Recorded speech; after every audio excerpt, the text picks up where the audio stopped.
They call me the cursed songbird, the Omega, whose voice kills rather than heals. For 5 years, I've watched them chain the Alpha King to silver posts every full moon as his wolf tears him apart from the inside. And tonight, they'll discover that the voice everyone fears is the only thing that can save him. The Grand Harvest Hall buzzes with nervous energy as unmated Omegas gather for the autumn pairing, our pack's most sacred tradition. I shouldn't be here. The council made that abundantly clear 3 months ago when they officially declared me unfit for mating consideration. But attendance is mandatory for all unmated wolves between 18 and 30, even the broken ones like me. I press myself against the cold limestone pillar near the servants' entrance, making my small frame even smaller. My fingers unconsciously trace the leather cord around my throat, a gift from my grandmother before she passed, before everything fell apart. She used to say my voice was a gift from the moon goddess herself, that it carried healing in every note. She was wrong.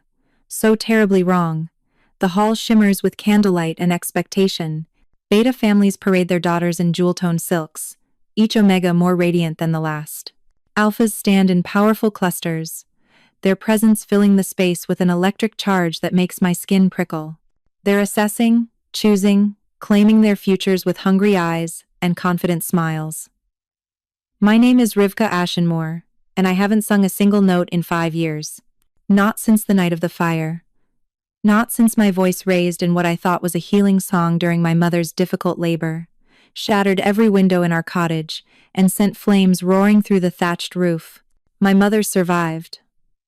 My infant brother did not. The midwife went deaf in one ear. The healers called it a catastrophic manifestation of untrained sonic magic. The pack called it what it was, a curse. My voice, instead of carrying a traditional Omega gift of soothing and healing, had somehow twisted into something destructive, dangerous, uncontrollable. I haven't spoken above a whisper since. Every word measured, every sound carefully monitored. The council ruled that I was never to sing again, never to raise my voice in anger or joy or grief. One more incident, they warned, and I would be exiled beyond pack borders. So here I stand, the silent shadow at the edge of a celebration, watching futures being written while mine has already been crossed out in red ink. Grandmother's cottage on the eastern boundary, the one that somehow survived that terrible night, is where I'll return tonight, just as I have every night for 5 years. Alone, the pairing master calls the first name. Celeste Nightbrook. A stunning Omega with silver blonde hair steps forward, and within seconds, 3 alphas move to claim her attention. The hall erupts in polite applause. One by one, names echo through the vaulted space. One by one, futures are sealed with ceremonial declarations and ribbon binding. Then he enters. Alpha King Davos Ironfang doesn't walk into the hall, he commands it. The air itself seems to shift, to bow. He's younger than most kings, barely 30, with dark bronze skin and eyes like molten amber. Scars trace his jaw and disappear beneath his formal black leathers, evidence of battles won and wars survived. But it's not his physical presence that makes my breath catch. It's the haunted look in those amber eyes. The way he surveys the room with the detached interest of someone already resigned to disappointment. They say he's attended 12 pairings in the 6 years since he took the crown. 12 ceremonies where he's left alone. They also say other things, whispered things. That every full moon, his wolf takes over completely. That he becomes a mindless, raging beast that even silver and spelled chains can barely contain. That he's slowly losing himself to the madness, month by month, moon by moon. That the kingdom needs a Luna, not just for tradition, but for survival, someone whose Omega magic might anchor his fracturing sanity. 20 alphas have tried. 20 carefully selected, powerful Omegas, with the strongest healing and soothing abilities in the kingdom. All failed. The last one, they say, barely escaped with her life when his wolf broke free during a private moon ritual. For just one heartbeat, his sweeping gaze snags on mine. The world narrows to that single point of connection. His amber eyes, ancient, exhausted, utterly alone, lock with my pale green ones. I see recognition there, not of me specifically, but of something familiar. Another broken thing. Another soul barely holding itself together. Then his chief advisor whispers something urgent in his ear, and the moment shatters. I wrench my gaze away, my heart hammering against my ribs like a trapped bird. My hands shake as I grip the leather cord at my throat. That look, it felt like he could see straight through my skin to the damaged, dangerous thing underneath. I turn and slip through the servants' entrance before the ceremony concludes. Before I have to watch the last Omega be chosen while I remain invisible. Before anyone can see the tears threatening to spill. The autumn night is cold and sharp, filled with the scent of wood smoke and dying leaves. I don't stop walking until the warm lights of the grand hall are distant stars behind me, and the familiar path to grandmother's cottage swallows me in blessed darkness. The cottage smells like dried sage and old memories. I bar the door, a habit born from 5 years of isolation, and light the oil lamps with practiced efficiency. The flames cast familiar shadows on walls I could navigate blind. Grandmother's voice lives in these walls, woven into every corner. I can almost hear her humming as she worked her herb garden, singing old pack songs as she kneaded bread, teaching me the ancient Omega melodies that were supposed to be my birthright. "You have a gift, little Rivka," she would say, her weathered hands guiding mine over the strings of her battered lute. "The old magic runs strong in our bloodline. Your voice will heal wounds that even the strongest medicine cannot touch." I move to the small altar, where her belongings remain untouched. Her lute with its mother-of-pearl inlay, her collection of song scrolls written in the old language, her journal filled with musical notations I can no longer bear to read. The official story is that my sonic magic manifested incorrectly due to lack of proper training. Grandmother died 2 months before my first heat, before she could complete my Omega song education.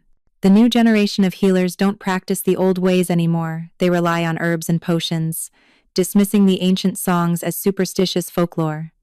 But I know the truth that I've never spoken aloud. It wasn't lack of training that twisted my gift. It was grief. I was 17 when grandmother passed in her sleep, her heart simply stopping between one breath and the next. The loss hollowed me out, left me raw and aching. When my mother went into early labor 3 months later, when I heard her screams of pain echoing through our family cottage, something inside me broke open. I sang the healing song grandmother had taught me, the ancient melody meant to ease suffering and guide safe passage. But my grief poured into every note. My rage at the unfairness of death. My terror of losing another person I loved. My desperate, clawing need to make the pain stop, all of it channeled through my voice, in a wave of uncontrolled sonic force. The windows exploded outward. The roof beams cracked. Flames erupted from the oil lamps, as if fed by an invisible wind. And my baby brother, barely minutes old, his tiny heart still learning to beat the shockwave, stopped it completely. I tried to scream, to call for help, but my mother's terrified eyes stopped me. "Don't," she whispered, blood on her lips. "Don't make another sound." The pack healers arrived to chaos. They stabilized my mother, tried desperately to revive my brother, and through it all, I stood frozen, my hands clamped over my mouth, understanding with horrible clarity that my voice had become a weapon. The council's investigation was swift. Uncontrolled sonic manifestation resulting in structural damage and loss of life. The judgment. I was forbidden from ever singing again, from raising my voice above a whisper, from accessing any Omega song magic. One more incident would mean permanent exile. My father couldn't look at me after that. The accusation in his silence was louder than any words. My mother recovered physically, but retreated into a grief so profound that she barely acknowledged my existence. Within a year, they accepted positions in the northern holds as far from me as pack territory allowed. I've been alone ever since, living in grandmother's cottage by the council's generous mercy, working as a low-level records keeper in the pack archives, a ghost haunting the edges of pack life. I sink into grandmother's old rocking chair, pulling her worn quilt around my shoulders. It still smells faintly of the lavender she grew, of the wood smoke that always clung to her clothes. The lute catches the lamplight, its polished wood gleaming like a promise I can never keep. My fingers ache to touch it, to feel the strings beneath my hands, to let even one note escape. But I don't. I never do. The risk is too great. If my speaking voice could kill my brother, what could my singing voice destroy? Outside. The wind picks up, rattling the shutters. Through the small window, I can see the moon 3/4 full and climbing. In 3 days, it will be completely full. In 3 days, Alpha King Davos will be chained in the Moonrise Tower, while his wolf tries to tear him apart from the inside. I've never witnessed it personally. The council keeps the public far away during the king's transformations. But everyone knows. The whole pack holds its breath on full moon nights, waiting to see if this will be the month he doesn't survive. Waiting to see if the madness will finally consume him completely. They say it started after his fated mate died. She was killed by rogues, before he even met her, tracked down, and murdered specifically to weaken him, to fracture his wolf. Without the mate bond to anchor him, his wolf has been slowly fragmenting, becoming more feral with each passing moon. The greatest healers in the realm have tried to help him. Powerful Omegas have offered their soothing magic. Nothing works. The wolf recognizes no voice, accepts no comfort. It simply rages against the chains, howling its grief and fury until dawn. A king going mad, a kingdom without a Luna, a future crumbling one full moon at a time. And me, the cursed Omega whose voice destroys instead of heals. Sitting alone in a cottage filled with songs, I'll never sing. Grandmother would say this is exactly the kind of story the moon goddess loves, the impossible kind, where the broken pieces don't fit until they suddenly do. But grandmother believed in fairy tales and happy endings. I've learned to believe in survival and silence. The autumn pairing concludes the following evening, with a grand feast I'm not invited to attend. I hear about it the next morning in the archives, where whispered gossip flows as freely as ink. Every single Omega was chosen except, well, you know. Marissa, one of the junior archivists, deliberately doesn't look at me as she speaks to her friend. Even plain Odessa Greenbrook found a match, her companion responds. A beta merchant from the southern quarters, but still. That's 27 pairings in one night. A record. Did you see the Alpha King?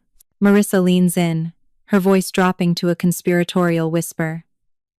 They say he stayed less than an hour, didn't even consider any of the presented Omegas. Well, after what happened to Sabine last month. Shh, we're not supposed to talk about that, but of course they do talk about it. Everyone does, in careful whispers when they think I'm not listening. Sabine Whitecrest, a powerful Omega from one of the oldest bloodlines, with healing magic so strong she could mend broken bones with her touch. The council had such high hopes for her. They'd arranged a private moon ritual, believing that her presence during the transformation might finally anchor the king's fractured wolf.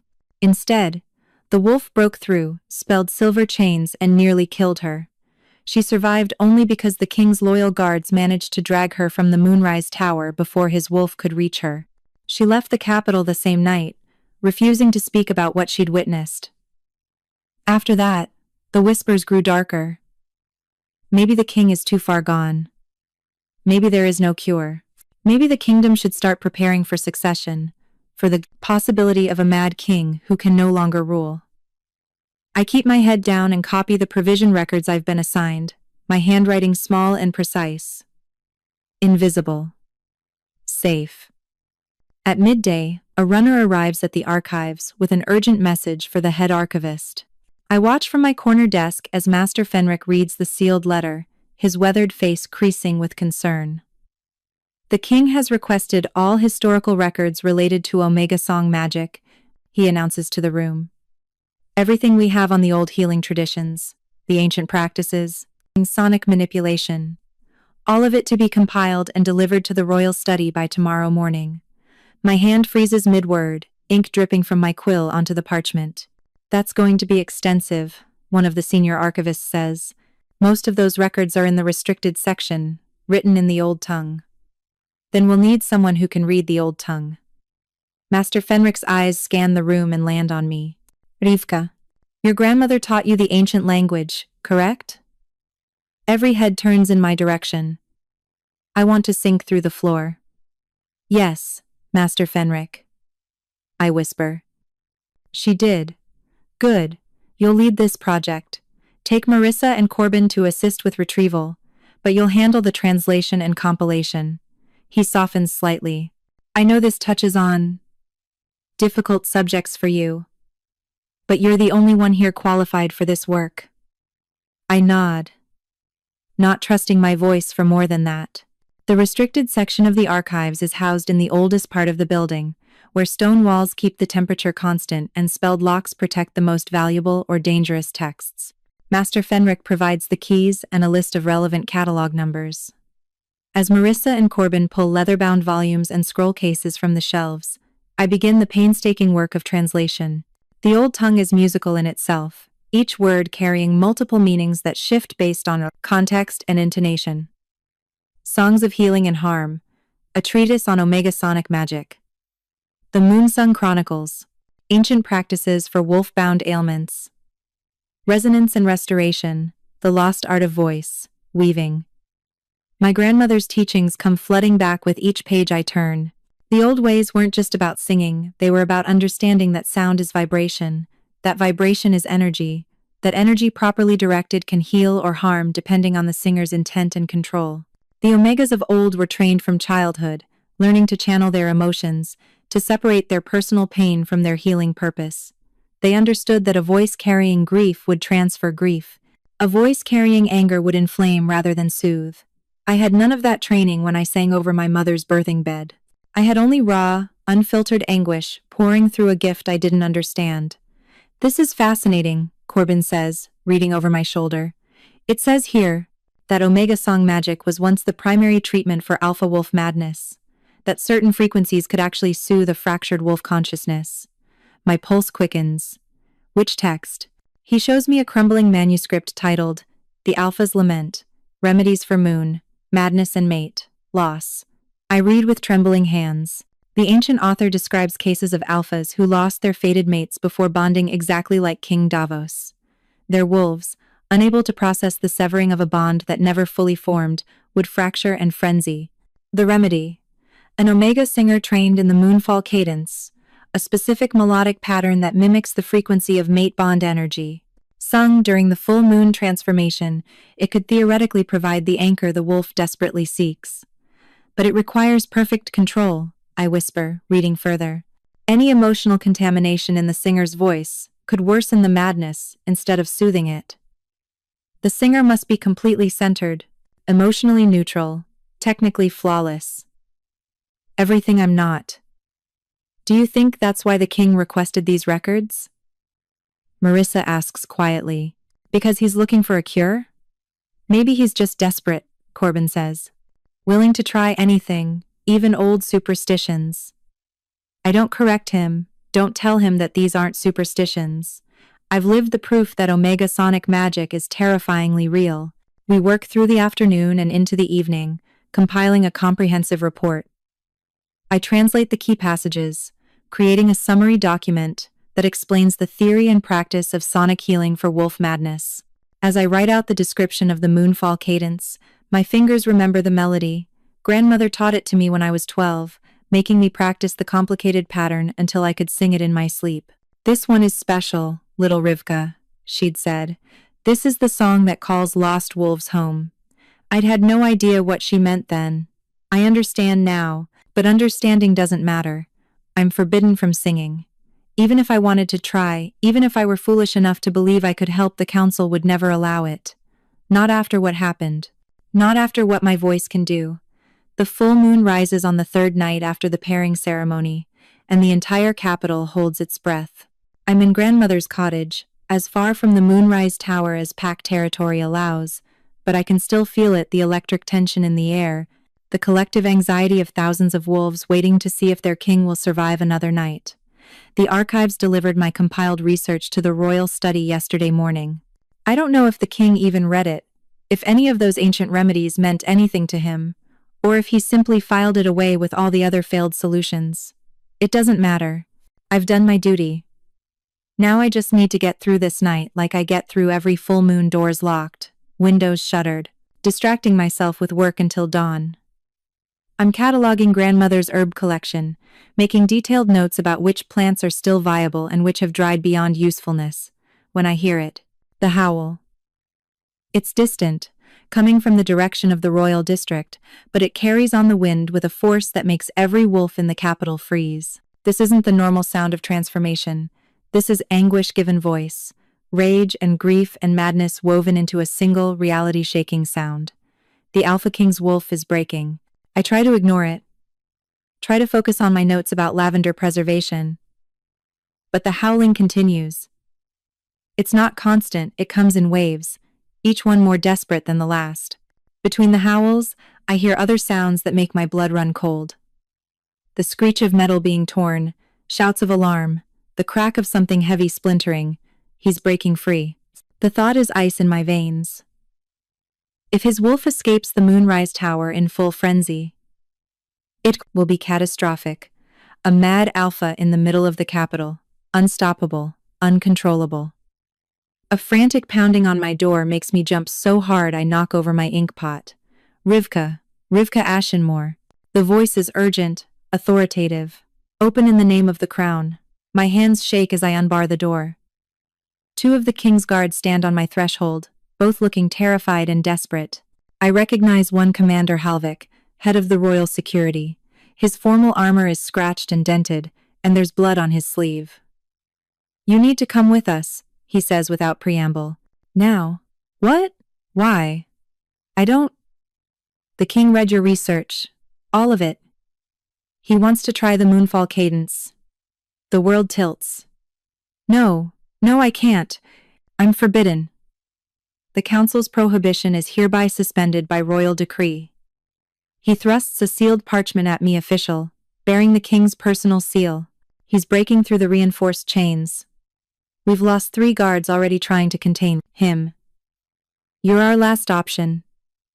You don't understand. My voice cracks, rising above the careful whisper I've maintained for 5 years. My voice doesn't heal. It destroys. I'll make it worse. Another howl splits the night, closer this time. Through the trees, I can see an orange glow fire, coming from the direction of the royal district. He's already dying, Commander Halvik says bluntly. His wolf is tearing him apart from the inside. If we do nothing, he'll be dead by dawn. You literally cannot make this worse. But I killed. The words stick in my throat. My brother. My voice killed my brother. The commander's expression softens just slightly. I know your story, Rivka. Everyone does. But that was untrained magic released in panic and grief. This is different. This is you, trained by your grandmother in the old ways, singing a specific remedy with purpose and preparation. He steps closer, his voice urgent. The king believes in you. He read your translations, saw how precise and knowledgeable they were. He specifically requested you. He doesn't know what he's asking. He knows exactly what he's asking. He's giving you the choice he doesn't have. Halvik's eyes bore into mine. Help him, or watch him die. Those are the only options left. Through the open door, the night air carries another sound beneath the howling, the crack and groan of stone giving way. The Moonrise Tower is breaking. I think of those amber eyes in the grand hall. The exhausted, haunted look of someone barely holding on. Another broken thing, just like me. I think of grandmother's voice. Your gift will heal wounds that even the strongest medicine cannot touch. I think of 5 years of silence, of hiding, of believing I'm only capable of destruction, and I think of the choice facing me right now, safety in my cottage while a king tears himself apart, or courage in the face of every fear I've carried for 5 years. Grandmother would say this, is the moon goddess offering me a chance at redemption? Or maybe it's just offering me a chance to fail catastrophically one more time. If I do this, I hear myself say, and it goes wrong if my voice makes it worse, if people die. Then it's on the king's orders, not your conscience. Halvik interrupts. You'll be acting under royal protection. No council prohibition, no exile, no punishment. That's his decree. My hands find the leather cord at my throat. Grandmother's gift.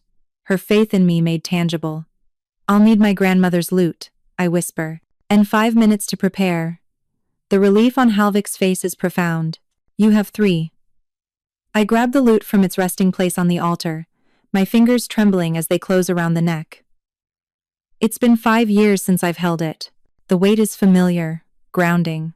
I also grab grandmother's journal, flipping to the page where she notated the moonfall cadence in meticulous detail. I've sung it hundreds of times in practice, but I need the security of having it with me.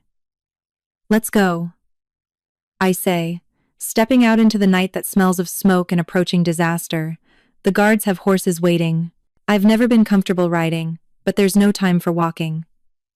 Commander Halvik pulls me up behind him, and we ride hard toward the royal district. The city is chaos. People crowd the streets, staring toward the Moonrise Tower, where flames lick from broken windows and the sound of destruction echoes into the night. The tower itself, a massive stone structure built specifically to contain a mad alpha, has a visible crack running up one side.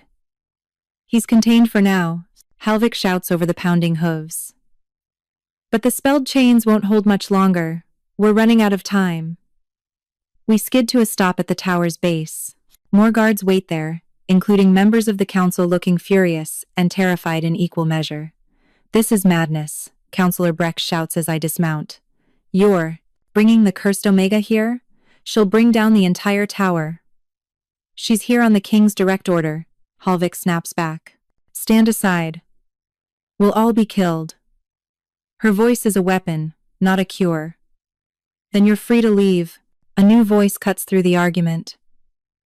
I turn and see the king's chief advisor, Lord Cassian, descending the tower steps. His usually immaculate appearance is disheveled, his face ashen.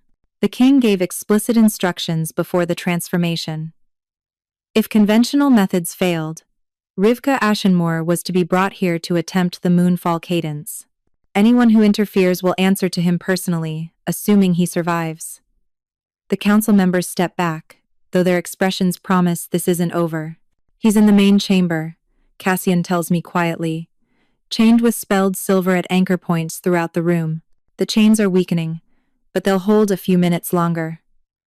He meets my eyes. I pray your grandmother's training was thorough, because we're betting the kingdom on it. No pressure then. The tower entrance looms before me, heavy iron doors scorched black and radiating heat. Beyond those doors is a mad alpha who could kill me in seconds. Beyond those doors is my chance to prove that my voice can heal instead of harm, or my chance to fail spectacularly and doom us all. I clutch the lute tighter, feeling the strings press into my palm. Take me to him, I say, surprised by the steadiness in my voice.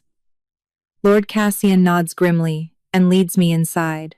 The Moonrise Tower's interior is designed for one purpose: containment. The walls are 3 feet of solid stone reinforced with spelled silver. The main chamber is circular, with a domed ceiling and no windows. Iron chains as thick as my wrist are bolted to anchor points around the room's perimeter, all converging on the center where my breath stops. The wolf is massive. Larger than any wolf I've ever seen, his coat a deep charcoal gray that seems to absorb the torchlight. But it's not his size that freezes me in place. It's his eyes. Amber, but wrong. Fractured. Like looking at a shattered mirror where pieces of consciousness flicker and disappear. Sometimes I see intelligence there, sometimes just blank animal fury. He's chained at all 4 legs and around his massive neck. The spelled silver should be burning him, keeping him subdued, but he's straining against the restraints with a strength that makes the anchor bolts groan. Blood mats his fur where the chains have cut deep. He's hurting himself trying to break free. When he sees me, a growl rumbles through the chamber so deep I feel it in my bones. The chains will hold for perhaps 10 more minutes, Lord Cassian says from the doorway. After that, he doesn't finish. He doesn't need to. You should leave, I tell him, if this goes wrong. I've served House Ironfang for 30 years, he interrupts quietly. I'll not abandon my king now. I'll be just outside the door. Then I'm alone with a monster that used to be a man. The wolf's attention is fixed entirely on me, his lips pulled back from fangs that could tear me apart. Every instinct screams at me to run, but I force my feet to move forward, step by careful step. Your Majesty, I say softly, using the careful whisper I've perfected over 5 years. I'm Rivka. I'm here to help you. A snarl is his only response. I set grandmother's journal on the floor where I can see it, then settle myself cross-legged just out of his reach. The lute feels both familiar and foreign in my hands. 5 years since I've played, 5 years since I've sung. My fingers find the strings, and even that small sound makes the wolf's ears flatten. Not aggressive, something else. Attention. Focus. I'm going to play something for you, I whisper. A song my grandmother taught me. It's very old, from a time when omegas used their voices to heal instead of... I stop myself. My own pain has no place here. Just listen. That's all you have to do. I check the journal one more time, though I've memorized every note. The moonfall cadence is complicated, a melody that rises and falls in specific patterns meant to mimic the energy of a mate bond. Grandmother said it was like creating a phantom anchor, giving the fractured wolf something to hold on to. But it only works if the singer can maintain perfect emotional neutrality. Any personal feeling bleeding into the notes could distort the frequency, turning medicine into poison. Can I do that? Can I separate my fear, my grief, my 5 years of guilt and silence from the song itself? I don't know. But I'm out of time to doubt. My fingers begin to pluck the opening sequence. The notes fill the chamber, clear and precise. The wolf's growling quiets slightly, his fractured eyes track my hands on the strings. Then I open my mouth and sing. The first note that emerges is rusty, uncertain. 5 years of silence have weakened my voice. But the muscle memory is there. And the second note is stronger. The third stronger still. The moonfall cadence is unlike any other melody. It doesn't follow conventional musical patterns. Instead, it spirals rising frequencies that peak and fall, creating a rhythm that pulses like a heartbeat. Like a bond. The wolf's struggling slows. His head tilts, confusion replacing some of the madness in those fractured amber eyes. I sing the first verse, focusing entirely on technical precision. Hit each note exactly. Maintain the rhythm. Don't think about the past. Don't think about failure. Just sing. Something shifts in the chamber. The air itself seems to resonate with the melody, creating harmonics I'm not producing. The spelled silver in the chains begins to glow faintly, not with containment magic, but with something else. Recognition. The wolf's ears swivel forward. He's listening. I move into the second verse, and this is where the cadence becomes truly complex.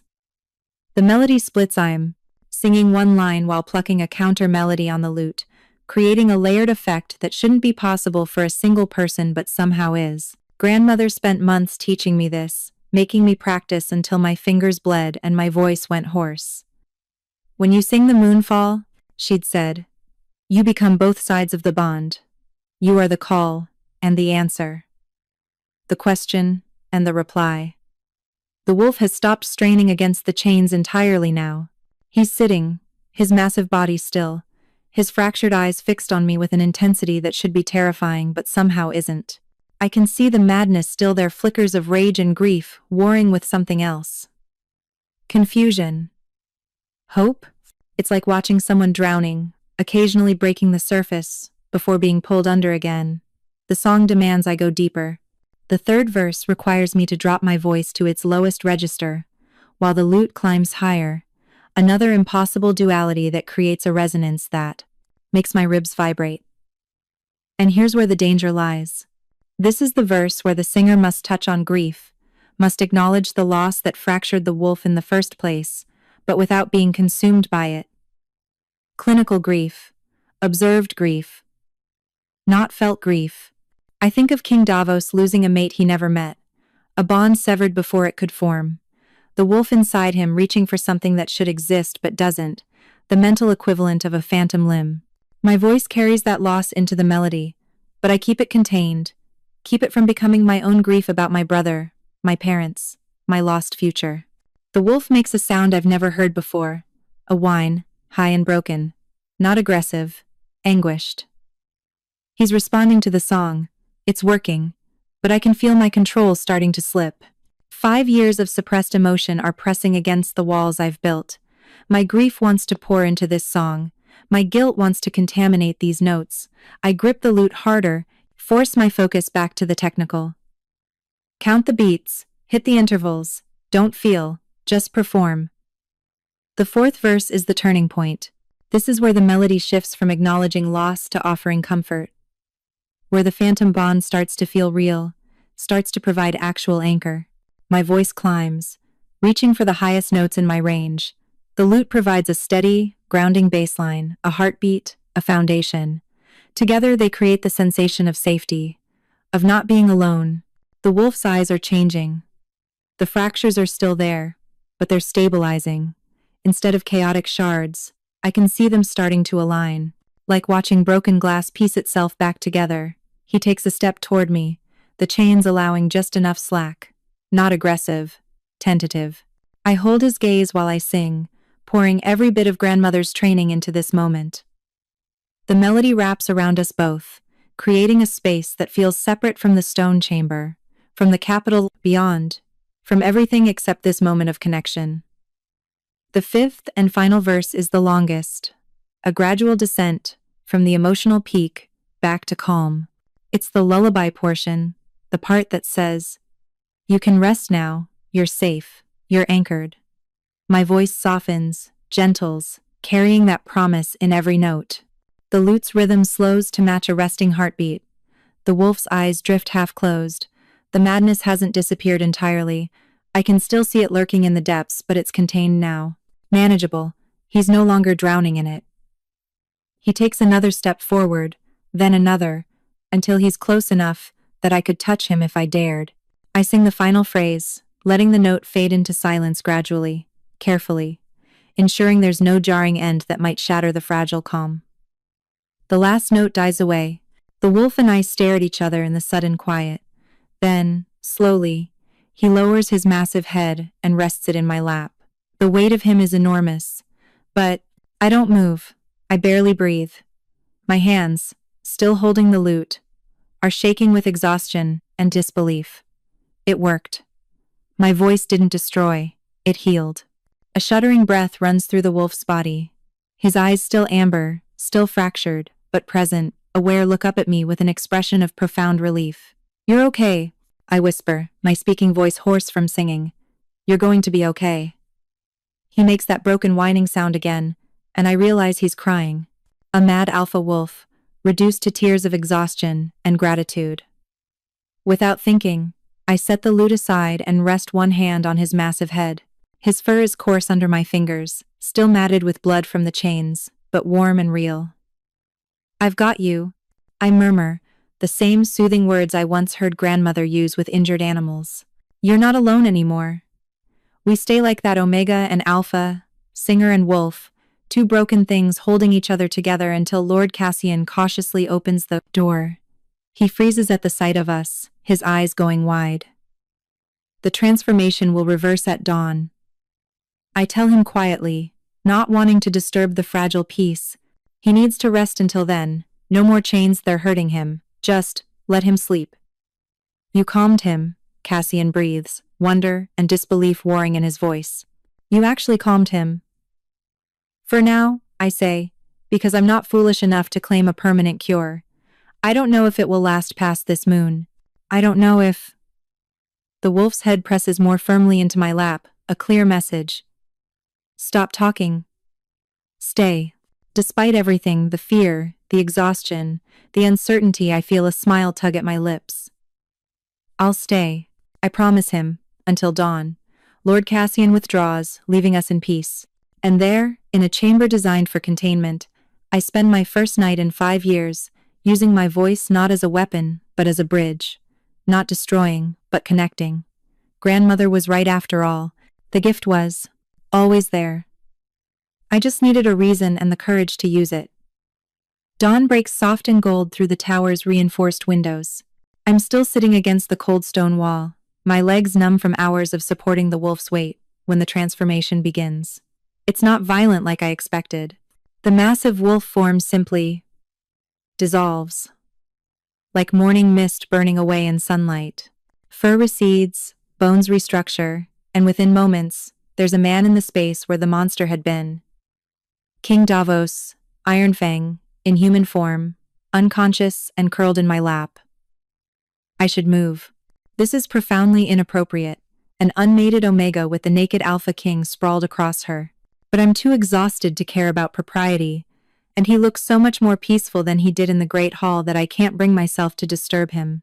His face, relaxed in sleep, is younger than I expected. The scars on his jaw are more visible now, 4 parallel lines that look like claw marks. His dark, bronze skin is marked with other scars too, a map of battles and survival written on his body. But it's his expression that catches me. Even unconscious, he looks less haunted. The deep lines of exhaustion around his eyes have softened. His breathing is slow and even. He's resting. Truly resting. Maybe for the first time in months.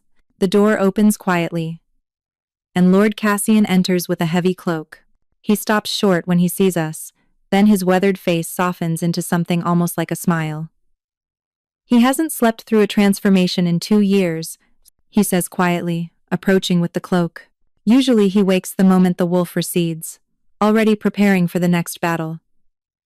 He drapes the cloak over the king's unconscious form, preserving at least some modesty. "How do you feel?" he asks me. "Tired," I admit. My voice is completely raw from hours of singing. But good, I think. Is that strange? Not at all. Cassian settles onto the floor across from me, a lord of the realm sitting on cold stone without complaint. "You did something extraordinary last night. You gave him peace he hasn't known since his mate died."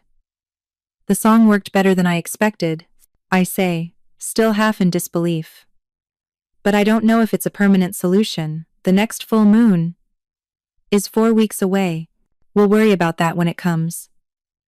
His eyes are shrewd, assessing.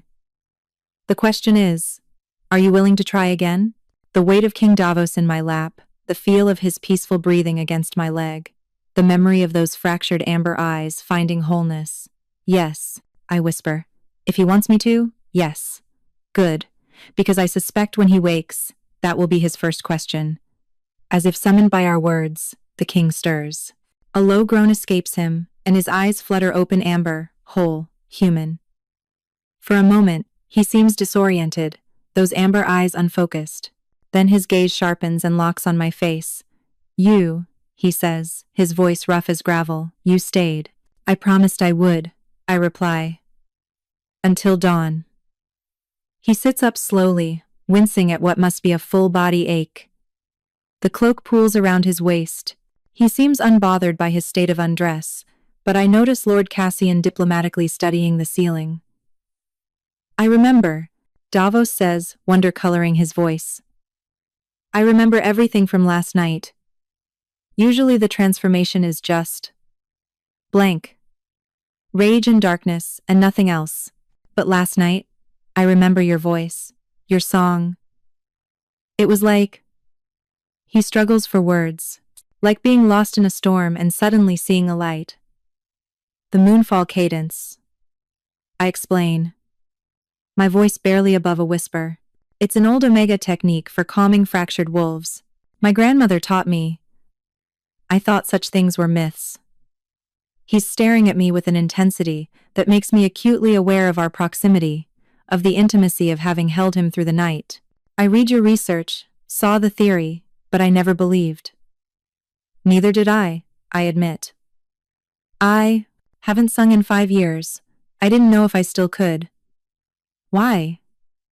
The question is gentle but direct. "Lord Cassian mentioned you were forbidden, but not why." And there it is, the moment where I have to confess my darkest shame to the man I just helped save. I take a breath and tell him. All of it. The night of my mother's labor. The uncontrolled sonic magic. My baby brother's death. The council's prohibition. 5 years of silence and isolation. He listens without interruption, his amber eyes never leaving my face. When I finish, the chamber is quiet, except for the distant sounds of the waking capital beyond the tower. "They told you that you were cursed," he finally says. "That your voice was a weapon." "Was," I stumble over the words.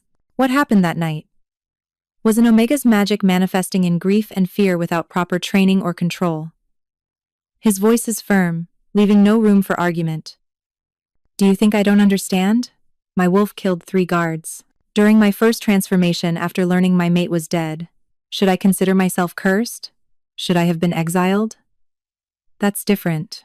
You're the king. It's not different. He leans forward, and the intensity in his gaze pins me in place. We both experienced trauma that shattered our control.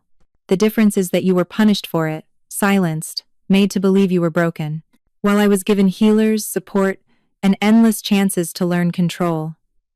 I've never thought of it that way, never allowed myself to see my failure as anything but my own fundamental flaw. Last night, Davos continues, you proved what your voice truly is, not a weapon, a bridge, a light in the dark. He pauses, and something vulnerable flickers across his face. You saved my life, Rivka Ashenmore. More than that, you gave me hope that I might not be lost to the madness after all. Tears burn in my eyes. 5 years of guilt and shame, and here is this powerful alpha telling me I'm not broken, that I never was. The next full moon, I managed to say, I'll need to sing for you again, and the one after that. I don't know if the effect will build over time or if... I'm not asking you to cure me, he interrupts gently. I'm asking if you'll help me survive. 1 moon at a time. That's all. No promises of permanent solutions. Just this. You and your grandmother's song, keeping the darkness at bay. It should feel like a burden, a sentence of obligation stretching into an uncertain future. Instead, it feels like purpose. Like my voice finally has a use beyond the destruction I've spent 5 years fearing.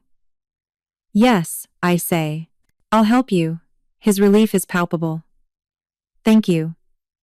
Lord Cassian clears his throat delicately. Perhaps we should relocate this discussion to somewhere with furniture and refreshments, and clothing? He addresses the king. Your Majesty, the council is demanding an audience. They're quite upset about the unconventional treatment method. Davos's expression hardens. They can wait.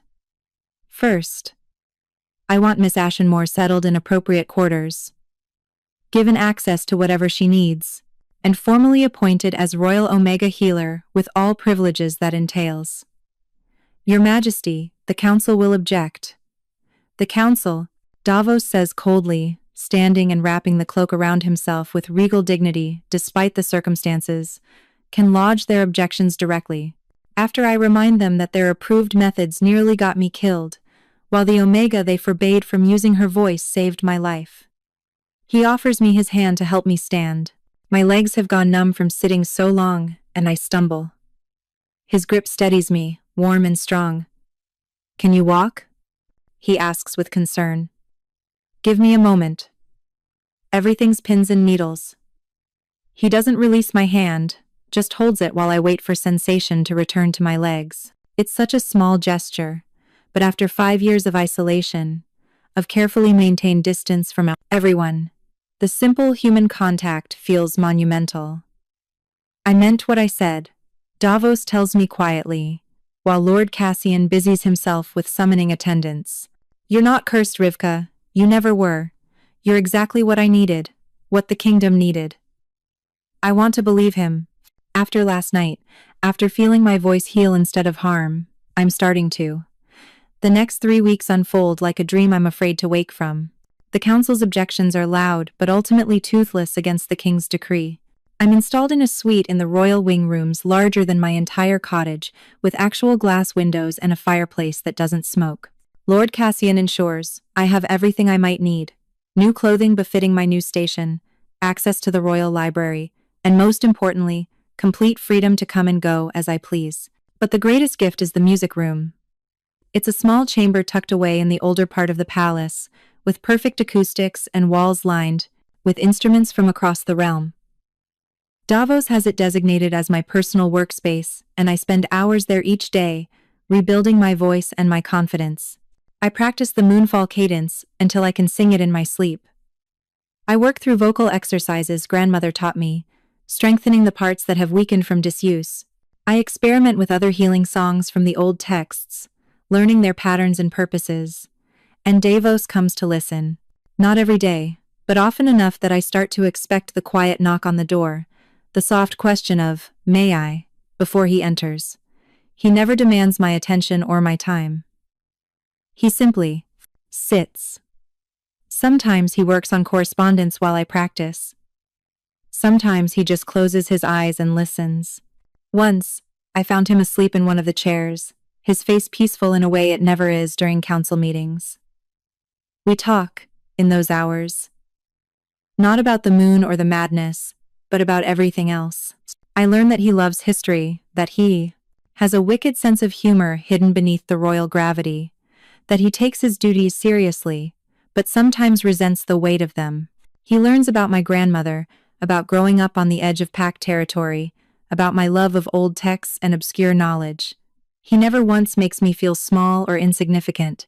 He listens to my whispered words as if they carry the same weight as any council member's proclamation. "Tell me about your mate," I ask him one afternoon, 3 weeks into this strange new life. If that's not too painful. He's quiet for a long moment, staring out the window at the gardens below. "I never met her," he finally says. "Alara. That was her name. We were supposed to meet at the summit of Pax when I turned 25. She was traveling from the eastern reaches with her family." His jaw tightens. "Rogues ambushed their caravan 2 days before the summit. Killed everyone. The bond that should have formed between us, it was like a door that opened, and slammed shut in the same instant. My wolf felt it, the potential of her, and then the absence. I'm so sorry. The worst part is that I grieve for someone I never knew. How do you mourn a future that never existed? How do you miss someone who was only ever a possibility?" He looks at me, and there's such raw honesty in his eyes. The wolf doesn't understand. It just knows that its mate was there, and then wasn't. It's been trying to find her ever since, tearing me apart in the process. "The moonfall cadence," I say slowly, understanding clicking into place. "It works because it mimics the mate bond frequency. It's giving your wolf something to hold on to. Not a replacement, but an anchor. A temporary one." "You're saving me one moon at a time," he agrees. And I'm grateful beyond words. It's strange, I admit. I spent 5 years believing my voice could only destroy. Now it's the one thing standing between you and the madness. Not strange, perfect. He turns from the window, giving me his full attention. "You were meant for this, Rivka, meant to be here."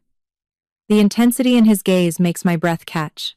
There's something building between us, a connection that goes beyond healer and patient, beyond Omega and Alpha. Something that feels dangerous and wonderful in equal measure. But I'm afraid to name it, afraid that acknowledging it might break the spell. The second full moon arrives too quickly. This time, I'm prepared. I've practiced every day. I know the cadence so well that my fingers find the notes on the lute without conscious thought. I'm not panicking, not operating on desperate hope. This time, I'm confident. The transformation is easier to watch, knowing what to expect. Davos chains himself in the Moonrise Tower chamber, Lord Cassian and the guards standing ready, and I take my position with the lute. When his wolf emerges, there's still madness in those fractured amber eyes. But this time, when I begin to sing, the recognition is immediate. The wolf knows me, knows my voice. The moonfall cadence flows from my lips like water, and the wolf settles almost immediately. The chains barely rattle. Within an hour, he's calm enough that Lord Cassian removes the restraints entirely. The wolf comes to me, rests his massive head in my lap, and I sing him through the night. At dawn, when Davos transforms back, he's smiling. "It's working," he says, his voice thick with emotion. "Rivka, it's actually working. The madness is quieter, not gone, but manageable." We establish a routine after that. Every full moon, I sing the moonfall cadence. Between moons, we spend hours together, sometimes in the music room, sometimes walking the palace gardens, sometimes just sitting in comfortable silence. The pack begins to accept me. The rumors shift from cursed Omega to the king's healer. It's not exactly warm acceptance, but it's better than exile. And through it all, the connection between Davos and me deepens. Every shared conversation, every comfortable silence, every moment his amber eyes find mine across a crowded room, it's building towards something. Something that terrifies and thrills me in equal measure. Because I'm starting to realize that this isn't just about healing anymore. I'm falling in love with the Alpha King. And I have no idea if he feels the same, or if I'm just the convenient solution to his problem. The tool he needs to survive. The uncertainty is its own kind of agony. But for now, I have purpose. I have a place. I have a voice that matters. For now, that's enough. The third full moon marks a turning point, not in Davos's healing, but in the council's patience. I'm in the music room, practicing a new harmony variation for the moonfall cadence, when Lord Cassian appears in the doorway. His expression is grim. The council has called an emergency session, he says without preamble. They're demanding your presence, my fingers still on the lute strings. Why? The treatment is working. The king's transformations have been peaceful for 2 months. That's precisely the problem. Cassian's mouth forms a thin line. Some members of the council are uncomfortable with how well it's working, and with how much time the king spends with you. The implication hits me like cold water. They think I'm manipulating him, using my voice for influence beyond healing. When? Now. I'm to escort you directly. I set down the lute with trembling hands. I've avoided the council chambers since my appointment as Royal Omega Healer, conducting all my duties through Lord Cassian's mediation. The thought of facing them directly makes my stomach churn. But I'm not the same terrified girl who fled the autumn pairing. I've found my voice literally and figuratively. If they want to challenge me, I'll face them. The council chamber is a circular room of dark wood and heavy tradition. 12 seats arranged in a semicircle, currently occupied by 12 stern-faced wolves who turn to regard me with varying degrees of hostility as I enter. Councillor Brecht, the same one who called me cursed on the night I first sang for Davos, rises from his seat. Miss Ashenmore, thank you for joining us. His tone suggests it wasn't really a request. We've called you here to discuss concerns about your arrangement with His Majesty. Concerns? I keep my voice level despite my racing heart. The king's condition has improved significantly. The transformations are controlled. He's suffered no injuries in 3 months. What concerns could you possibly have? The nature of your relationship, Councillor Vera speaks up from the left side. She's younger than Brecht, sharp-eyed and calculating. You spend hours alone with the king daily. You attend him during his most vulnerable moments. This level of intimacy is inappropriate for an unmated Omega. Heat floods my face. I'm his healer. That intimacy is necessary for the treatment. Is it? Brecht challenges. Or have you perhaps found a clever way to circumvent the council's original prohibition, using your voice not to heal, but to influence, to seduce?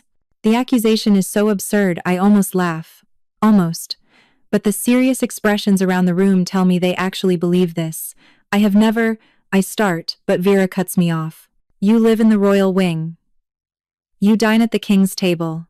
You have his ear in private, when even we, his council, must request formal audiences. She leans forward. Tell us, Miss Ashenmore, what exactly do you and the king discuss during those long hours in the music room? Music, history, literature. My voice is rising above the careful whisper, sharpening with anger. We talk like two people who enjoy each other's company. Is that a crime? It is when one of those people is the king, and the other is an Omega with a documented history of dangerous, uncontrolled magic. Brecht snaps. You may have everyone else convinced that you're some kind of miracle healer, but I remember what your voice did 5 years ago. I remember the child you killed.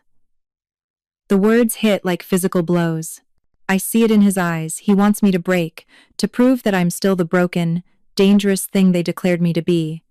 But I've held my dying brother in my arms. I've sung a mad king back to sanity. I've survived 5 years of exile and shame.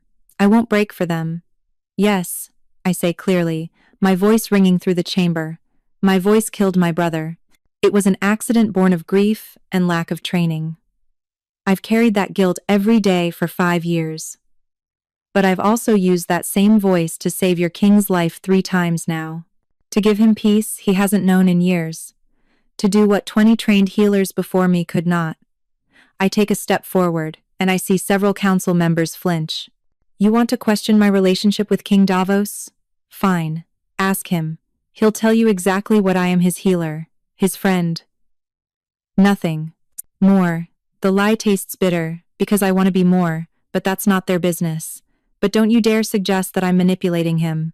I've spent 5 years learning what my voice can do when I'm careful, when I'm trained, when I'm purposeful.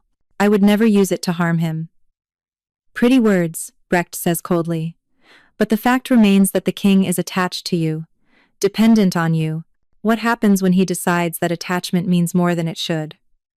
What happens when an unmated Omega, living in close quarters with an unmated Alpha, leads to the inevitable? Are you suggesting the king lacks self-control? Lord Cassian speaks for the first time, his voice sharp as a blade. Because that's a dangerous accusation, counselor. I'm suggesting that nature takes its course, and when it does, we'll have a situation. Brecht crosses his arms. The king needs a mate from a proper bloodline, someone politically advantageous, not some disgraced Omega with a tragic past and convenient magic. Before I can respond, the chamber doors slam open. King Davos stands in the doorway, and the temperature in the room drops 10 degrees. He's in full royal regalia, black leather and silver embroidery, the crown of House Ironfang on his brow.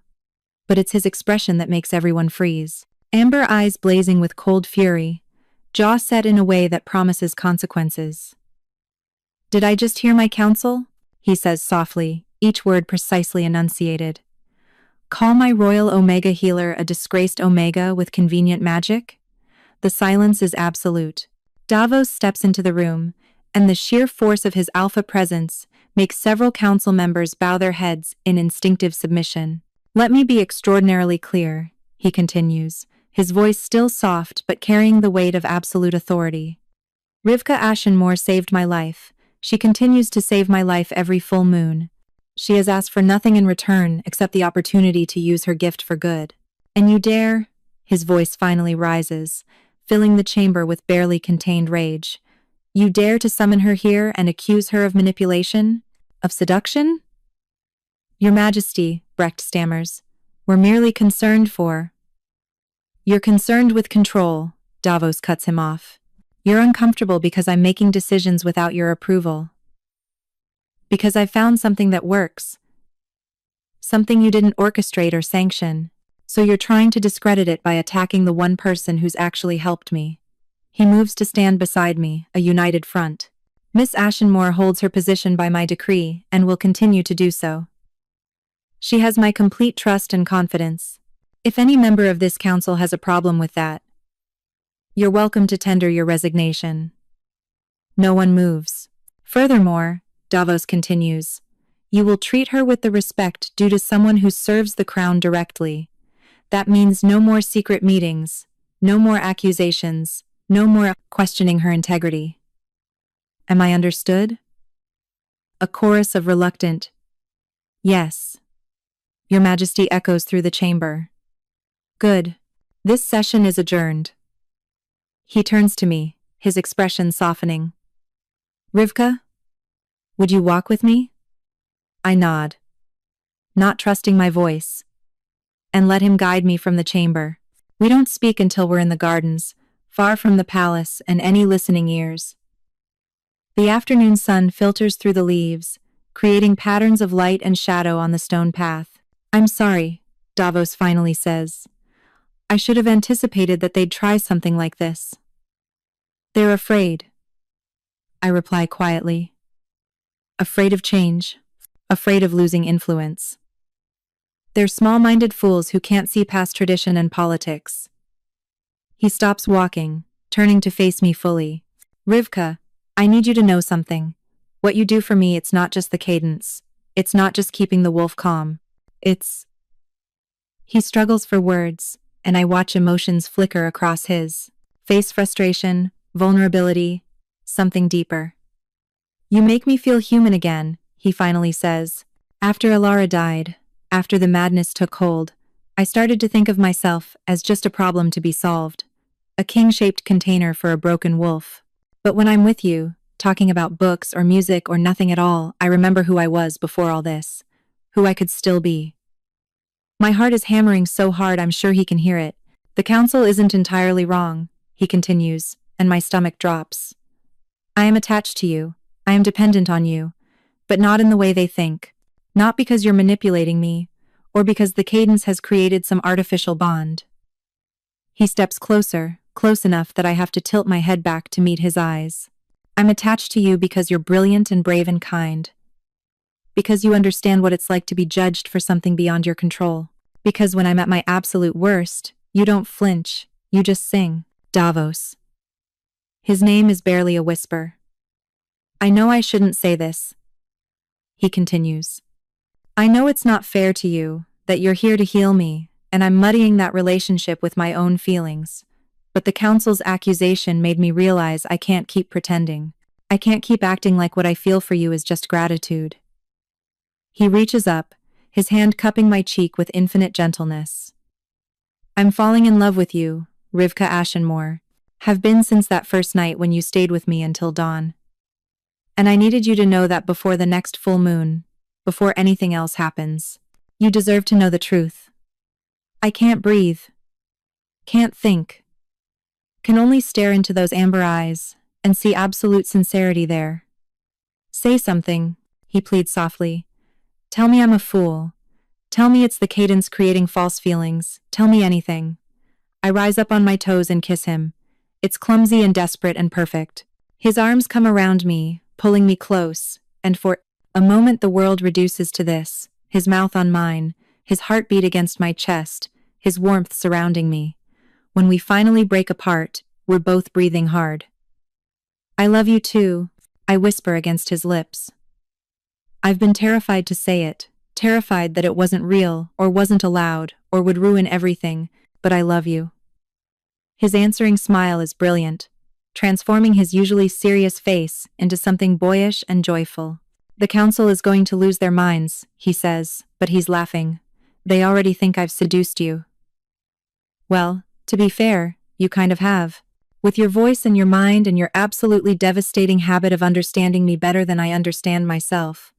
I laugh, the sound bubbling up from someplace deep and genuinely happy. What do we do now? I ask. Now? He pulls me close again, resting his forehead against mine. Now we figure it out together. The council, the moons, all of it, together. And standing there in the garden with the afternoon sun, warm on my skin, and the man I love, holding me like I'm precious, I believe him. We'll figure it out, together. The happiness lasts exactly 4 days. 4 perfect days where Davos and I navigate this new understanding between us. We're careful, no public displays, no obvious changes in behavior. But in private moments, in stolen touches and whispered conversations, we build something real. Then Councillor Brecht makes his move. I'm summoned to the council chambers again, but this time Davos is there too. Lord Cassian's face is grave as he meets us at the door. They've issued a formal challenge, he says quietly. I tried to block it, but they have the votes. What kind of challenge? Davos demands. They want to test Miss Ashenmore's abilities in a controlled environment. To prove that the cadence actually works, that it's not. Not what? I ask, though I already know. Not an unnatural bond being formed through magical manipulation. Brecht's voice comes from inside the chamber. Come in, both of you. Let's discuss this, like civilized wolves. The atmosphere in the council chamber is thick with tension. All 12 members are present, and I notice that they've split into clear factions, 5 sitting on Brecht's side, 4 on the opposite, 3 in the middle looking uncomfortable. The council has concerns, Brecht begins without preamble, about the nature of Miss Ashenmore's healing method. While we acknowledge that the king's transformations have been peaceful, we cannot rule out the possibility that this is due to an artificial bonding process, rather than genuine healing. The moonfall cadence is a recognized historical technique, I say, keeping my voice steady. It's documented in texts that predate any of us by centuries. Texts that also warn about the dangers of Omega song magic, creating false mate bonds. Counselor Vera counters. Texts that explicitly state such bonds can trap an alpha in a dependency that mimics but is not genuine affection. My blood runs cold. That's not what's happening. Then you won't object to proving it. Brecht leans forward. We propose a test. During the next full moon, you will sing the cadence as usual, but you will do so from a separate chamber, unable to see or physically interact with the king. If the magic is truly healing and not dependent on your presence or a developing bond, it should work regardless of proximity. Davos surges to his feet. Absolutely not. That's not how the treatment works. The cadence requires physical proximity, visual contact, and intimate setting. Brecht finishes. Exactly the elements required to forge an artificial bond. If Miss Ashenmore's magic is genuine healing, it should function through barriers. Sound carries. Magic carries. If it's real, distance shouldn't matter. He's twisting the truth. The cadence does require presence, not because of bonding, but because the wolf needs the anchor to be real, tangible, present. But explaining that will only feed into their narrative. And if I refuse? I ask. Then we petition the High Council of Pax to review your appointment and methods. That process could take months and would require the king to abstain from your treatment during the investigation. Vera's smile is cold. Can he survive months of transformations without you? It's a trap. Either I agree to their test and potentially fail, proving their point, or I refuse, and they force a lengthy investigation that achieves the same result: separation.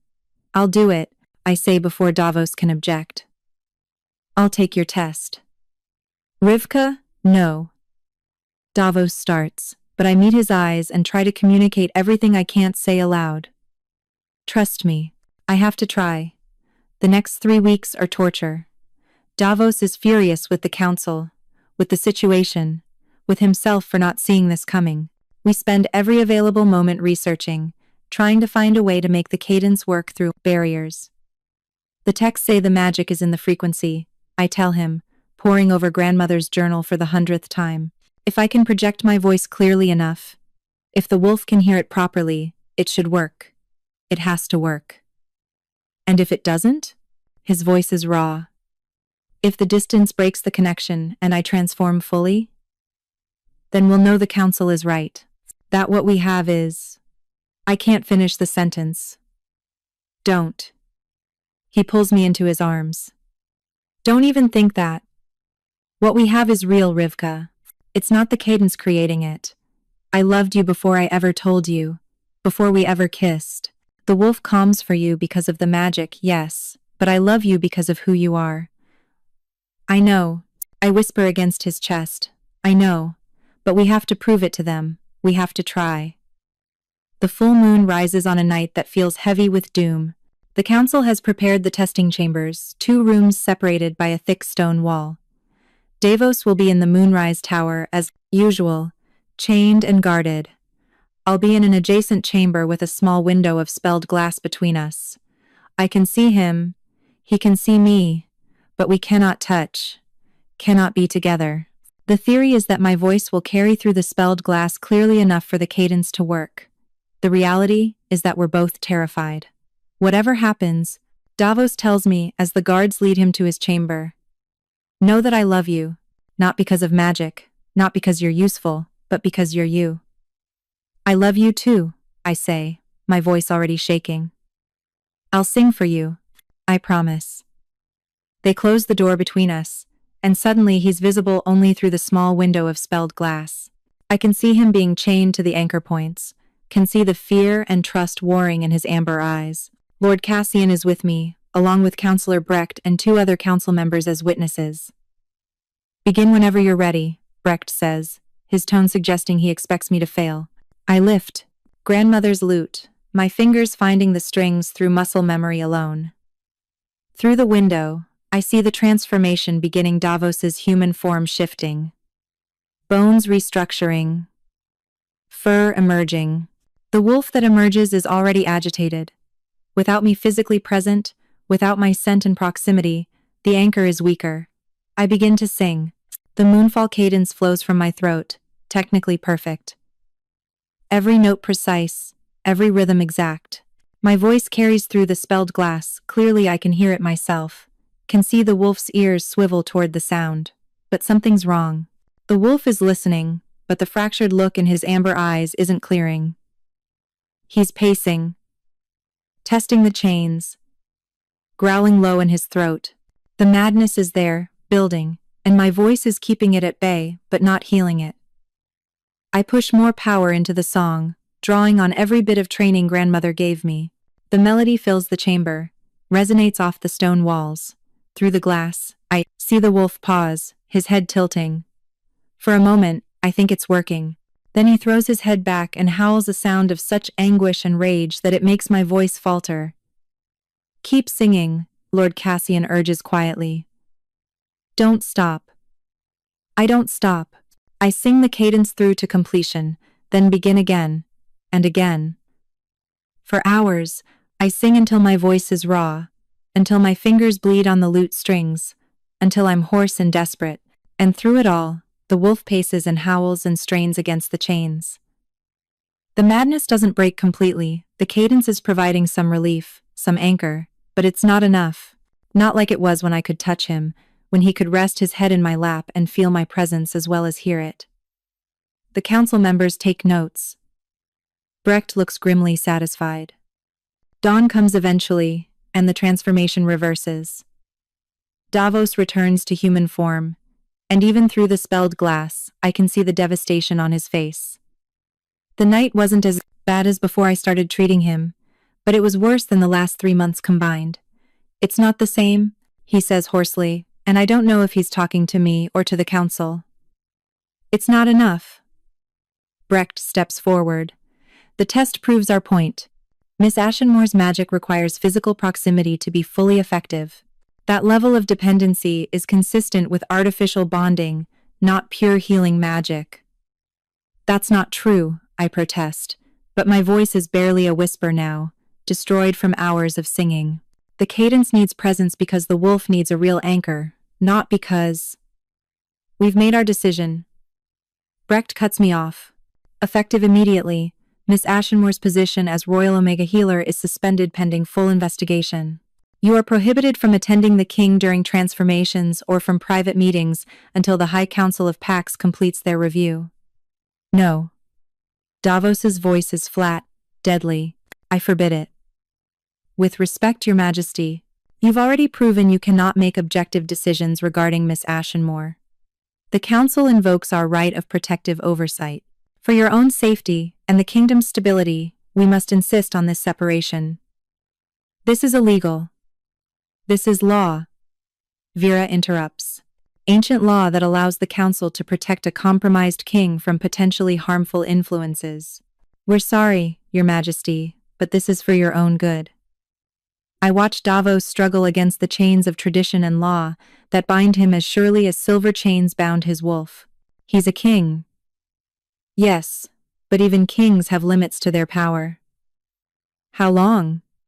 he asks through gritted teeth. "The High Council meets in 6 weeks. Until then, Miss Ashenmore will return to her original cottage on Pack lands. She'll be permitted to work in the archives during the day, but will have no contact with you or the royal wing." 6 weeks. 6 full moons. I look at Davos through the spelled glass, and the anguish in his eyes mirrors my own. "I'll survive it," he says, and I know he's lying. 6 weeks. We can survive 6 weeks. But we both know what months of transformations without the cadence did to him before. We both know that the madness, once given room to grow again, might not be so easily tamed the second time. They're separating us, and it might kill him. And there's nothing either of us can do to stop it. The cottage feels like a tomb. I've been back for 2 weeks, and every surface reminds me of who I was before the silent, isolated Omega, with no purpose beyond survival. Grandmother's things watch me from their shelves, silent witnesses to my failure. Because I did fail. The council was right about one thing. The cadence needs proximity. Without it, I'm just a singer with a pretty voice and a tragic past. During the day, I work in the archives as decreed.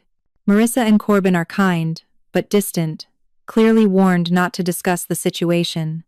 Master Fenric gives me busy work cataloging texts. I've already cataloged, copying records that don't need copying. They're keeping me busy and isolated, making sure I have no opportunity to influence anyone. At night, I sit in grandmother's chair and try not to think about what's happening in the Moonrise Tower. Try not to imagine Davos transforming alone, the madness taking hold again, the progress we made slowly unraveling. The first full moon without me happens on my 16th night in exile. I don't sleep. I sit by the window and watch the moon rise, full and silver and merciless. Somewhere in the capital, Davos is transforming. Somewhere, he's facing the madness without my voice to anchor him. I clutch grandmother's lute and sing the moonfall cadence into the empty cottage. My voice is strong again after 2 weeks of rest, the notes clear and precise. But he can't hear me. The distance is too great, the connection severed. I sing anyway, because not singing feels like abandonment. At dawn, Lord Cassian arrives at my cottage. He looks like he hasn't slept in days. How bad? I ask before he can speak. Bad. His voice is heavy. Not as bad as before you came, but worse than the last 3 months. He broke 2 of the reinforced chains, injured 3 guards. It took 8 of us to restrain him until dawn. Guilt crashes over me in waves. I should have... You did everything you could. This isn't your failure, Rivka. It's the council's. He hands me a sealed letter.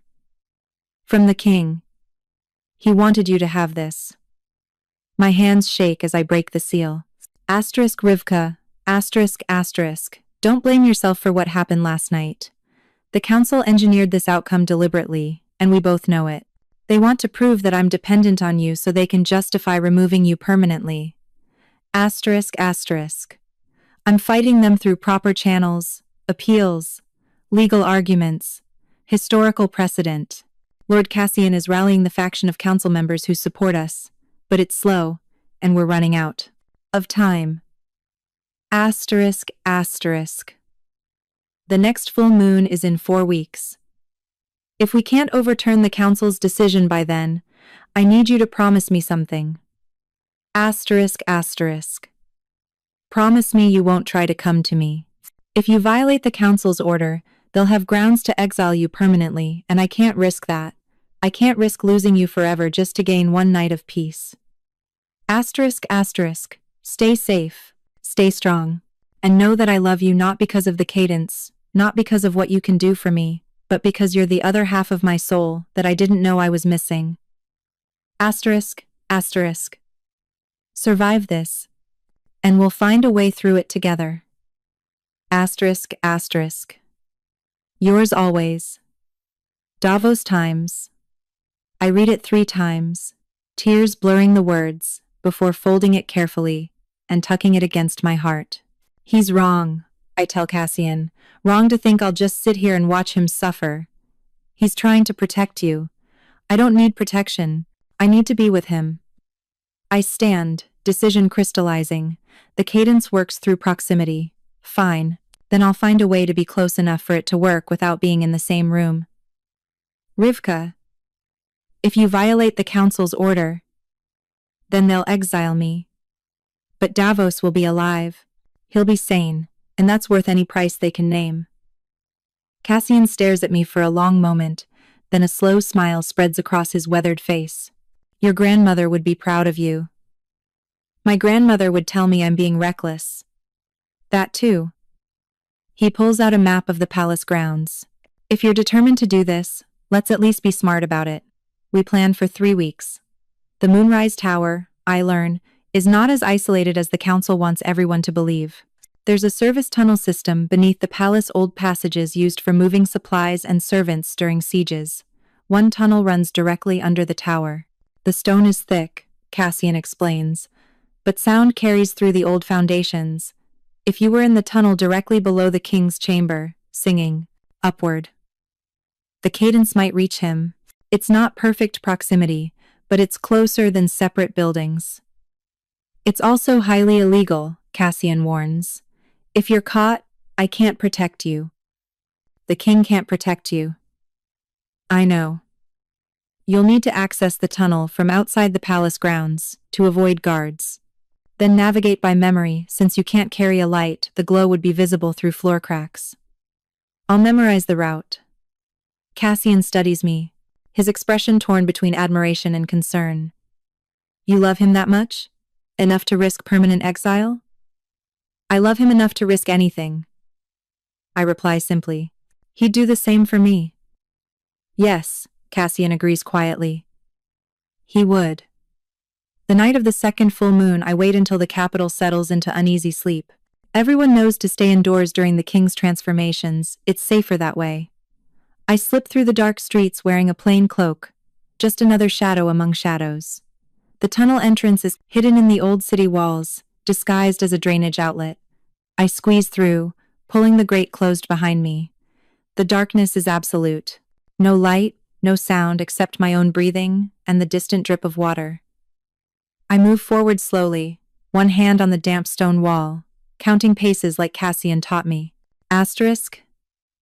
50 paces forward, turn right at the junction. 70 paces to the second split, take the left tunnel.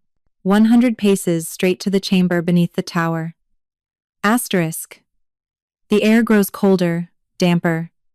I can smell minerals and age and earth. My heart pounds so loud I'm sure the entire palace can hear it. Finally, I reach the spot. The ceiling is lower here, the stones older.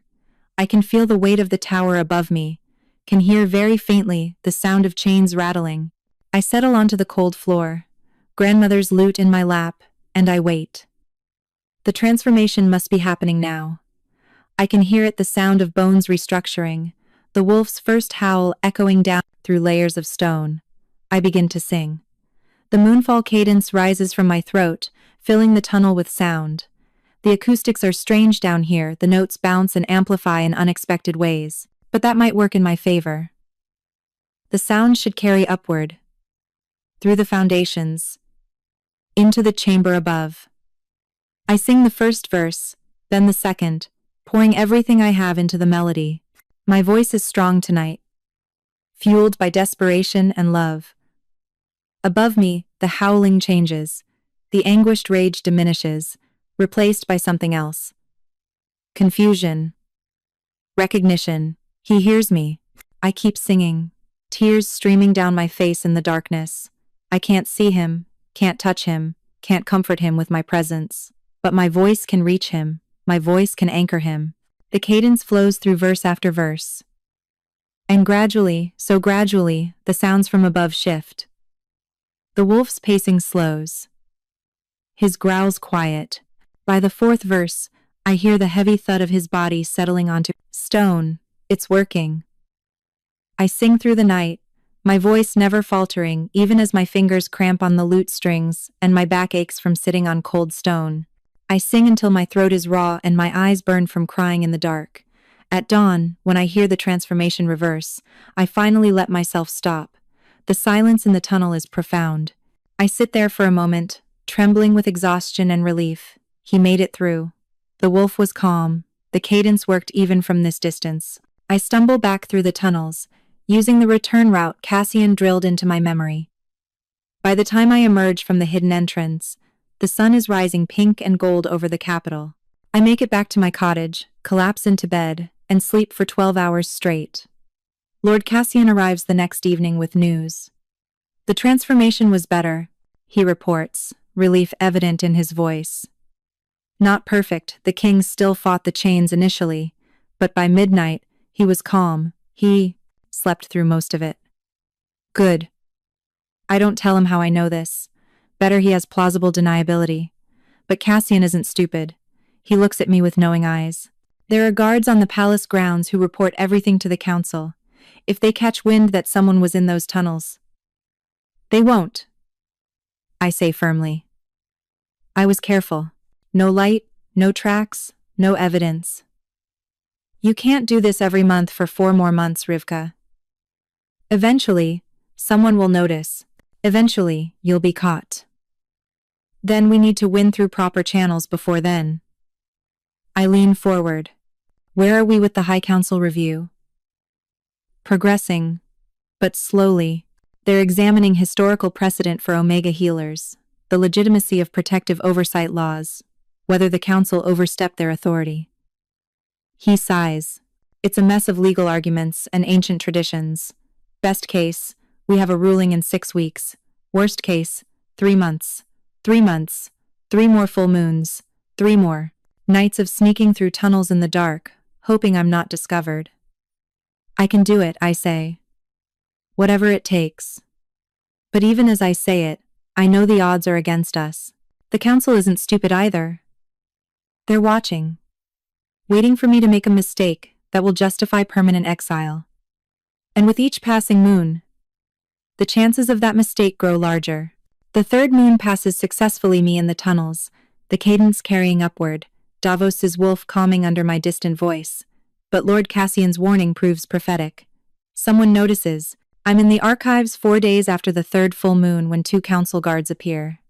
Rivka Ashenmore, you're summoned to an emergency council session. Immediately. My stomach drops. On what grounds?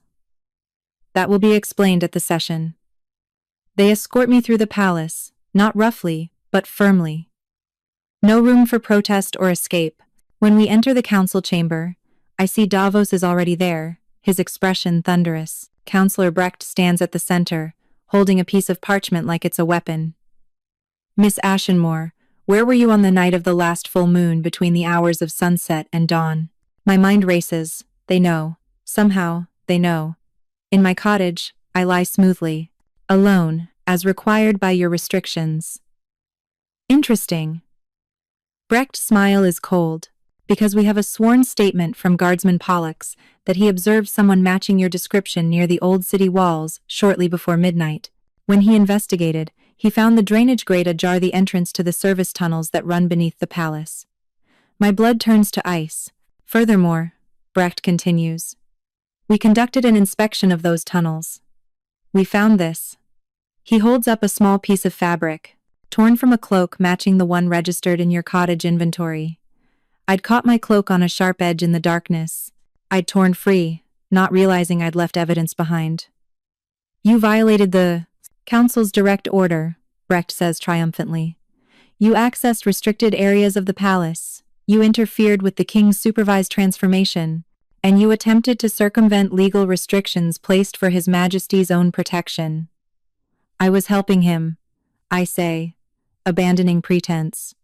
The cadence works through proximity. Without it, the madness returns. You know this. You designed your test to ensure I'd fail. We designed our test to determine the truth. Vera counters. And the truth is that you cannot help yourself. You violated explicit orders, broke palace law, and demonstrated that you're willing to do anything legal or not to maintain your influence over the king. It's not influence, it's healing. It's obsession. Brecht cuts me off. On both sides, the king cannot make rational decisions regarding you, and you cannot separate your personal feelings from your supposed duty. This council has seen enough. He turns to the full assembly of council members. I move that Rivka Ashenmore be immediately exiled from Packlands for violation of council orders and illegal entry to restricted palace areas. All in favor? 7 hands rise. 7 votes for my permanent exile. No. Davos surges to his feet. I forbid this. She saved my life. She's committed no crime except helping me. She's committed the crime of obsessive attachment, Brecht says bluntly. And so have you, Your Majesty. Which is precisely why the council must act. For the good of the kingdom, you need separation from this Omega. You need time to clear your head, to see that your feelings are a product of magical dependency, not genuine love. You're wrong, Davos says, his voice deadly quiet. What I feel for Rivka has nothing to do with magic and everything to do with who she is. She's brave and kind and brilliant, and I love her. Not because she sings for me, but because she's the only person who's ever seen me as more than just a king or a problem to solve. Then you're both compromised, Vera says, not unkindly. Your Majesty, you're a good king. But even good kings can be blinded by beautiful omegas, with useful magic. Let her go. Exile her, move forward, and in time you'll see we were right. I'll abdicate first, Davos says flatly. The chamber goes silent. Even Brecht looks shocked. If you exile her, Davos continues, his voice carrying absolute conviction, then I'll renounce my crown and go with her. You can put a new king on the throne, someone more pliable, more willing to let you make all the decisions, but you won't separate us. Not for your politics, not for your fears, not for anything. You can't be serious, Brecht whispers. I've never been more serious about anything in my life. Davos turns to me, his amber eyes soft. I told you I love you. I meant it. You're worth more to me than a crown, a kingdom, or a throne. If they force me to choose, I choose you. My throat is too tight for words. He's offering to give up everything, his position, his pack, his entire life for me. You're proving our point, Vera says desperately. This is exactly the kind of irrational thinking we feared. The king would abdicate for an omega he's known for 4 months. And before you finish that sentence, consider this. Maybe the irrational thing was believing I had to be alone forever just because my fated mate died. Maybe what Rivka and I have built on understanding and choice instead of predestined bonds is actually stronger than what fate would have given me. He steps to my side, taking my hand in his. I'm not saying the cadence didn't bring us together. It did. But what we built after that, that's real. That's choice. And I'm choosing her, Council. Every time, in every circumstance, I'm choosing her. For a long moment, the chamber is frozen in tableau. Then Lord Cassian stands from his seat. I've served this council for 30 years, he says quietly. I've watched kings come and go, watched policies change and traditions evolve. And in all that time, I've never seen a king more clear-headed and certain than King Davos is right now. He turns to face the other council members. We called Miss Ashenmore's magic dangerous and uncontrolled. But she's demonstrated nothing but control and care for 4 months. We said she was creating an artificial bond, but the king's feelings clearly predate any dependency. We've twisted every piece of evidence to fit our narrative because we're afraid of change. Cassian's voice grows stronger. The old ways say that fated mates are the only valid bonds. But the king's fated mate is dead. Are we really going to condemn him to eternal loneliness because he found love in an unexpected place? Are we so rigid that we'd rather have a mad, broken king who follows all the rules than a healthy, happy one who chose his own path? Murmurs ripple through the council. I see some members wavering, reconsidering. Furthermore, Cassian continues, if we exile Miss Ashenmore and the king abdicates, we don't just lose a healer, we lose our king. His brother is only 15, not ready to rule. We'd face a regency, political instability, and vulnerability to our enemies, all because we couldn't accept that sometimes love doesn't follow the prescribed format. Counselor Vera shifts uncomfortably. Lord Cassian, you raise valid points, but the law is clear. The law, Cassian interrupts, also includes provisions for royal marriages of choice when fated bonds are impossible. The king has every legal right to select a mate who isn't his predetermined fated one, especially when that predetermined fated one is deceased. Brecht's face is red with frustration. You're suggesting the king should mate the cursed Omega? Bind himself legally to someone who could destroy this entire palace with her voice if she loses control? I'm suggesting, Cassian says coldly, that you stop calling her cursed when she's proven nothing but mastery over her gift. And yes, I'm suggesting that if the king wishes to formalize his relationship with his chosen healer, that's his right. Davos's hand tightens on mine. We haven't discussed mating, haven't even allowed ourselves to think that far ahead. But hearing it spoken aloud, hearing Cassian defend not just my healing but our relationship, I would be honored. Davos says clearly, to take Rivka Ashenmore as my chosen mate and Luna, if she'll have me. Every eye in the chamber turns to me. My heart is pounding. This is everything I never dared dream of: acceptance, love, a place at the king's side, not as a tool but as a partner. but it's also a threat to everything the council believes in. Choosing me means choosing change, choosing a future that doesn't follow the old patterns. The council will never accept this. I say quietly. There will always be those who see me as cursed, as manipulative, as wrong. Let them, Davos says fiercely. Let them whisper and doubt and disapprove. As long as you're beside me, I don't care what they think. I look at the council members, some hostile, some uncertain, some beginning to look thoughtful. I think about grandmother's belief that compassion is the greatest magic. I think about the path that led me here, from cursed Omega to royal healer to possibly Luna. The council isn't the only voice that matters. I say, finding my own strength. The pack is more than its leadership. They've seen the king healthy and stable for 4 months. They've watched the transformations go from disasters to peaceful nights. They know something changed when I arrived. I turn to address the council directly, my voice steady and clear. You can exile me. You can call my magic dangerous and my love manipulative. But you can't erase what I've done for your king. And you can't force him to be alone just because my bloodline isn't politically advantageous or my past isn't perfect. Counselor Vera looks at me for a long moment, then sighs. A vote, she says.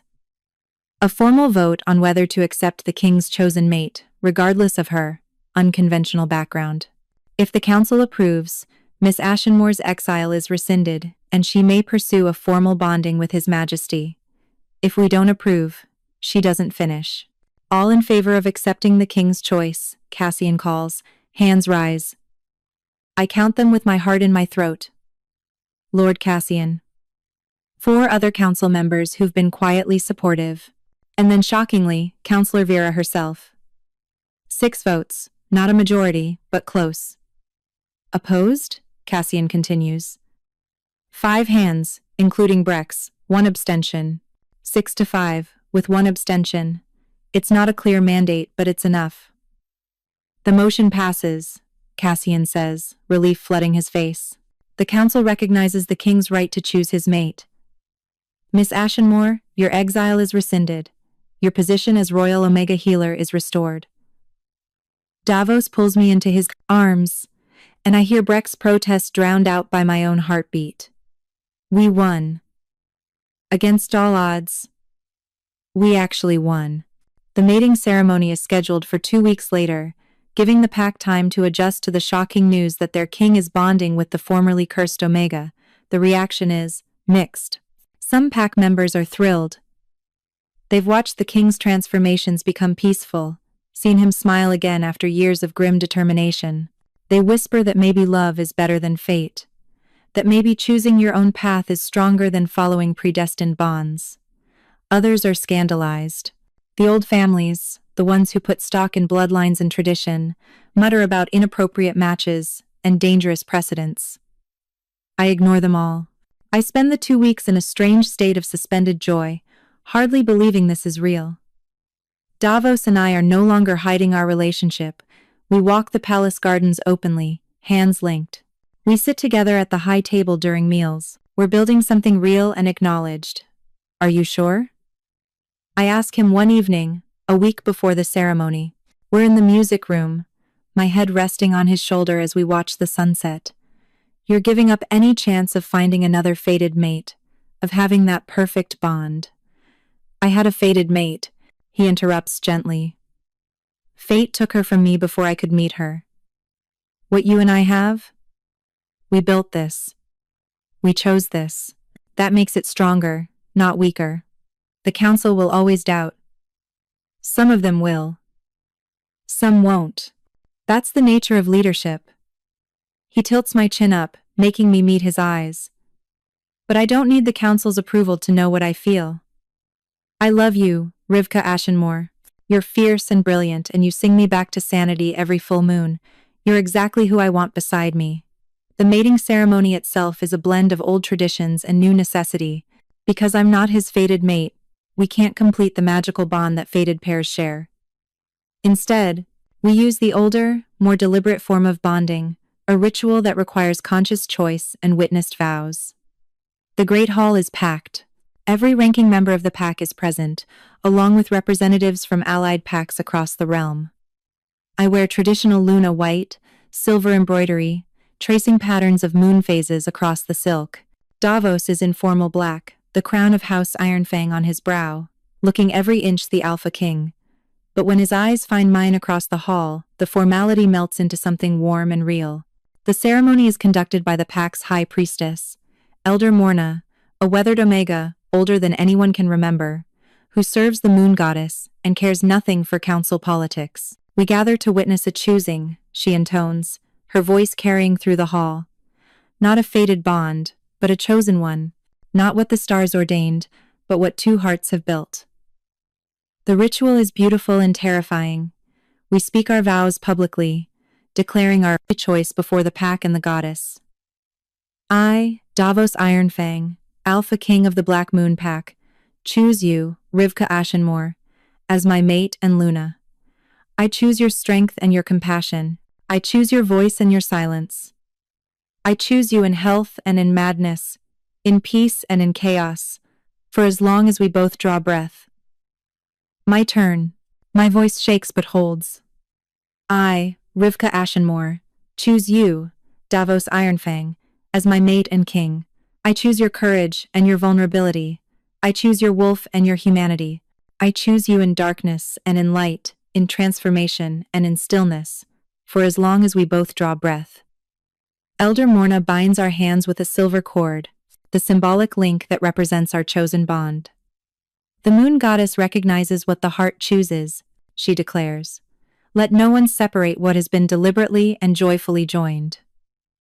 The pack erupts in howls of approval not universal, but loud enough that the dissenters are drowned out. Davos kisses me in front of the entire pack, sealing the bond with physical intimacy. It's chaste as royal kisses go, but the promise in it makes my knees weak. That night, in the private chambers we'll now share, the bond is completed in the oldest way, through intimacy, through vulnerability, through the deliberate choice to be fully known and fully accepted. Afterward, lying in his arms with the moonlight streaming through the windows, I feel something shift. Not the magical snap of a fated bond, but something equally powerful. A sense of rightness, of home. No regrets? Davos murmurs against my hair. Not a single one. Good, because you're stuck with me now. His voice is teasing, but there's real satisfaction underneath. My mate? My Luna? My Rivka. Your Rivka, I echo, testing the words. They fit perfectly. 6 months after the mating ceremony, the next full moon rises on a very different scene. I'm in the Moonrise Tower, but this time I'm not hidden in tunnels or separated by spelled glass. I'm here, in the chamber, by the king's side as his recognized mate and Luna. The council members who objected have either resigned or made their peace with the situation. New members, younger, more progressive, have taken their places. Lord Cassian is now prime counselor, his steady leadership guiding the pack through this transition. The transformation happens, as it always does. But now, with 6 months of regular cadence treatments and the anchor of our bond, the process is different. Davos's wolf emerges, massive and powerful, but the madness that once consumed him is barely a flicker now. The fractured amber eyes are whole, focused, aware. He sees me and immediately comes to rest his great head in my lap. No chains needed, no spelled silver, just trust. I sing the moonfall cadence, but I've adapted it over these months. The melody is shorter now, softer, more of a lullaby than a lifeline. The wolf doesn't need the full anchor anymore, he just needs the reminder that he's not alone. By midnight, he's sleeping peacefully, his massive body warm and solid against me. Lord Cassian checks on us once, sees the peaceful scene, and quietly withdraws with a satisfied smile. At dawn, the transformation reverses as gently as it came. Davos wakes in my arms, his first sight, my face, his first sensation, my touch. Good morning, I whisper. The best morning, he agrees, pulling me closer. How was he? Calm, peaceful. He went to sleep within an hour. Relief and joy flood his expression. It's working, not just managing the madness, but actually healing it. The cadence provides the anchor, but the bond, our bond, that's what's really healing you. I say softly. You're not reaching for a phantom mate anymore. You have a real one. He kisses me, slow and tender. I have everything I never knew I needed. We lie there as the sun rises, wrapped in each other and the peace we've built together. 6 months ago, I was the cursed Omega. No one wanted. Now I'm Luna, mate to a king who chose me not because fate demanded it, but because his heart did. The pack has come to accept me, some with genuine warmth, others with grudging respect. I've proven myself not just as a healer, but as someone who cares deeply about their welfare. I've established healing circles in the capital, teaching other Omegas the old songs grandmother taught me. Not everyone has the gift for sonic magic, but many have voices that can soothe, comfort, ease pain. The old ways are being remembered, revived, woven back into pack life. Luna Rivka, a young Omega named Petra, bursts into the tower chamber, then stops short when she sees us still on the floor, Davos bare-chested and me in my nightdress. Oh, I'm so sorry, I didn't mean to. It's all right, Petra, I say, sitting up and smoothing my hair. What is it? There's a messenger from the eastern reaches. An Omega, she says her alpha is suffering from moon madness, like the king used, too. She's heard stories about your healing, and has traveled 3 weeks to ask for your help. My heart clenches. Another fractured wolf. Another alpha losing himself to grief and madness. Another pack watching their leader slip away. I look at Davos, and he's already nodding. Go, he says simply. Teach her the cadence. Give them what you gave me. But the council? The council answers to me, and I'm telling you to go. He stands, offering me his hand. You were never meant to save just one broken wolf, Rivka. You were meant to bring the old magic back to all of us. Tears prick my eyes. This is the true purpose grandmother always said I'd find. Not just healing one king, but spreading the knowledge, teaching others, ensuring that no alpha has to suffer alone in the dark. I'll need to take grandmother's journal, I say, already planning. And I should bring one of the younger Omegas who's shown aptitude for song magic. Petra. Actually, she has a beautiful voice. Petra's eyes go wide. Me?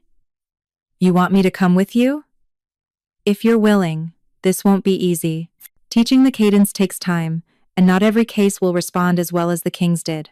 But if you want to learn, if you want to help, yes. Petra practically bounces with excitement. Yes, absolutely. When do we leave? Davos laughs, the sound rich and warm. That's my Luna, already building her own legacy. I blush. I'm just trying to help. You're doing so much more than that. He pulls me close, speaking quietly so only I can hear. You're changing the world, Rivka, one song at a time. The journey to the eastern reaches takes 2 weeks. Petra and I travel with an escort of guards, but I insist on staying in regular inns, eating in common rooms, talking with the people we meet. I'm not just a distant Luna in a palace, I'm someone who understands what it's like to be overlooked, to be afraid, to be broken. Word of our journey spreads faster than we travel. By the time we reach the eastern reaches, there's a small crowd gathered to meet us, not just the original messenger, but other Omegas with questions, other packs with alphas suffering various ailments. The alpha in question is named Torvin Stormclaw, and his story is heartbreakingly familiar. His fated mate died in childbirth along with their pup. He's been fragmenting for 6 months, each transformation worse than the last. His Omega sister, Lysa, the one who traveled to find me, is desperate and exhausted. I've tried everything, she tells me, her voice breaking. Every healer, every remedy. Nothing works. He's going to die, Luna Rivka. I can feel it. I take her hands in mine. The moonfall cadence isn't a guaranteed cure.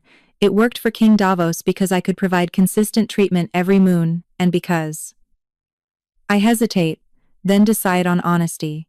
Because we bonded. The cadence created a bridge, but our relationship provided the foundation. I can teach you the song, but your brother will need more than just the magic. He'll need a reason to hold on. He has me, Lysa says fiercely. He has his pack. Isn't that enough? It might be. Every wolf is different, I squeeze her hands. But you need to understand this is ancient magic, and it requires complete emotional control. If your fear or grief bleeds into the song, it could make things worse instead of better. Then teach me control, she says, please. I'll do whatever it takes. And so I do. For 3 weeks, I work with Lysa and 2 other Omegas from her pack who show aptitude for sonic magic. We practice the cadence until they can sing it in their sleep. I teach them the breathing techniques grandmother taught me. The visualization exercises that help separate personal emotion from healing intent. Petra is a natural teacher, her enthusiasm infectious. She works with the younger students while I focus on Lysa, who carries the weight of desperation that makes perfect control so difficult. You're trying too hard, I tell her gently, after another session where her voice wavered with barely contained fear. The cadence isn't about forcing calm, it's about offering a bridge. Your brother's wolf is drowning, you're not trying to drag him to shore, you're just showing him there's a rope he can grab if he chooses. But what if he doesn't grab it? The question is raw, terrified. Then you keep singing. Every moon you keep offering. Eventually, the wolf will understand that the bridge is real, that he can trust it. I pause. It took 3 months before King Davos's wolf fully calmed. Progress isn't always immediate. The next full moon, Lysa sings for her brother. I'm there in the chamber with her not to take over, but to support. Torvin's wolf is massive and terrifying, his amber eyes completely fractured, worse than Davos ever was. He's chained with spelled silver, but he's fighting with a strength born of absolute despair. Lysa's voice shakes on the first note. I can hear her fear contaminating the melody, but then Petra, standing in the doorway, begins to hum a supporting harmony, something we didn't plan, but it's perfect. The second voice gives Lysa something to anchor to, and her voice steadies. The moonfall cadence fills the chamber. Torvin's wolf doesn't calm immediately. He fights for hours, howling his anguish to the uncaring moon. But slowly, so slowly, the cadence begins to reach him. The fractured eyes flicker with moments of awareness. The struggling eases from frantic to merely restless. By dawn, he's not peaceful like Davos was, but he's alive. Whole. The transformation reverses, and Torvin wakes crying in his sister's arms. I heard you, he whispers hoarsely. I heard you, Lysa. I heard you calling me home. Lysa sobs, clutching him. I'll keep calling, every moon, as long as you need me to. I step back, giving them privacy. Petra finds my hand and squeezes it, her own eyes wet with tears. We did it, she breathes. We actually did it. You did it, I correct. That harmony, that was all you. That was brilliant. I just didn't want Lysa to be alone, Petra says. And I thought if 2 voices could create a bridge, maybe it would be stronger than one. An idea sparks in my mind. 2 voices. Multiple singers. What if the cadence could be adapted for group work? What if packs could support their alphas together, instead of placing all the burden on a single Omega? Petra, I say slowly, I think you just revolutionized Omega healing magic. We spend another 2 weeks in the eastern reaches, teaching group harmonics, showing the pack how multiple voices can work together to create a stronger anchor. It's not traditional, it's not how grandmother taught me, but it works. By the time we leave, Torvin has made it through 2 full moons with increasing stability. Lysa has a team of 5 Omegas who sing with her, each voice adding another thread to the bridge that's calling her brother back from madness. And word is spreading. Our return journey is interrupted constantly by messengers from other packs, other territories, all asking for help, for teaching, for hope. We can't help everyone, Petra says one evening as we make camp. There aren't enough of us. Not yet. I agree. But we can train others. We can create a network of healers who understand the old songs, who can spread this knowledge across the realm. A school? Petra's eyes light up. For Omega song magic? Why not? The old ways were nearly lost because people dismissed them as superstition, but we've proven they work. We've proven that voices can heal, that sound is power, that Omegas have gifts beyond what the modern world acknowledges. The idea takes root and grows. By the time we return to the capital, I have a proposal ready for the council. A formal academy for Omega healers, funded by the Crown, open to any Omega who shows aptitude for sonic magic regardless of their bloodline or pack standing. You want to use royal resources to train Omegas in ancient magic? Brecht says, because of course he's still on the council, still objecting to everything I propose. This is exactly the kind of frivolous... Frivolous? Davos cuts him off, his voice cold. Alpha Torvin Stormclaw of the Eastern Reaches would be dead without the training my mate provided. His pack would be unstable, vulnerable to enemies, facing a succession crisis. Instead, he's recovering. All because Rivka remembered what everyone else forgot. One success doesn't... We have reports from 6 different territories, Lord Cassian interrupts, laying out correspondence on the council table. All requesting training in the Moonfall cadence and related healing songs. All reporting alphas suffering from various forms of wolf madness. This isn't frivolous, counselor. This is a crisis we didn't even know we had. The vote passes 8-3, with 1 abstention. The Academy of Ancient Song opens 6 months later in a renovated wing of the palace. We start with 12 students Omegas from across the realm who have shown aptitude for sonic magic but never had formal training. Petra is my co-teacher, her natural gift for harmony work, complementing my knowledge of the traditional songs. We teach the Moonfall cadence first, but we also explore other healing songs from Grandmother's Journal. Melodies for easing physical pain, for calming anxiety, for helping children sleep, for strengthening pack bonds. The students are hungry for this knowledge. So many of them are like, I was told their voices were just decorative. That Omega songs were just pretty entertainment, with no real power. Watching them discover their gifts, watching them grow in confidence and skill, it heals something in me that I didn't know was broken. Davos visits our classes sometimes, sitting quietly in the back and listening. The students are always nervous at first having the Alpha King observe their practice, but he has a way of putting them at ease. My mate's voice saved my life. He tells them during one visit, not because she's inherently powerful, or from a special bloodline, but because she was trained and she practiced, and she believed in the old magic when everyone else had forgotten it. What you're learning here, it's not just songs. It's a legacy. It's power that our ancestors understood, and we're reclaiming. One of the students, a shy Omega named Finn, raises his hand. Your Majesty, some people say that Omega magic is dangerous, that we shouldn't be taught these songs because we might lose control. Davos's expression turns serious. Any power can be dangerous without proper training. That's why this academy exists, not to suppress your gifts, but to teach you to wield them responsibly. The real danger is ignorance. The real danger is pretending these abilities don't exist, and then punishing Omegas when they manifest uncontrollably. He glances at me, and I know he's thinking about my brother, about the tragedy that could have been prevented if I'd had proper training from childhood. The old ways understood something we forgot, Davos continues. That Omega voices are meant to heal, to strengthen, to unite. You're not learning these songs to serve alphas. You're learning them to serve your packs, your families, yourselves. Never let anyone make you feel small or powerless. Your voices are gifts, and this academy is teaching you to use them.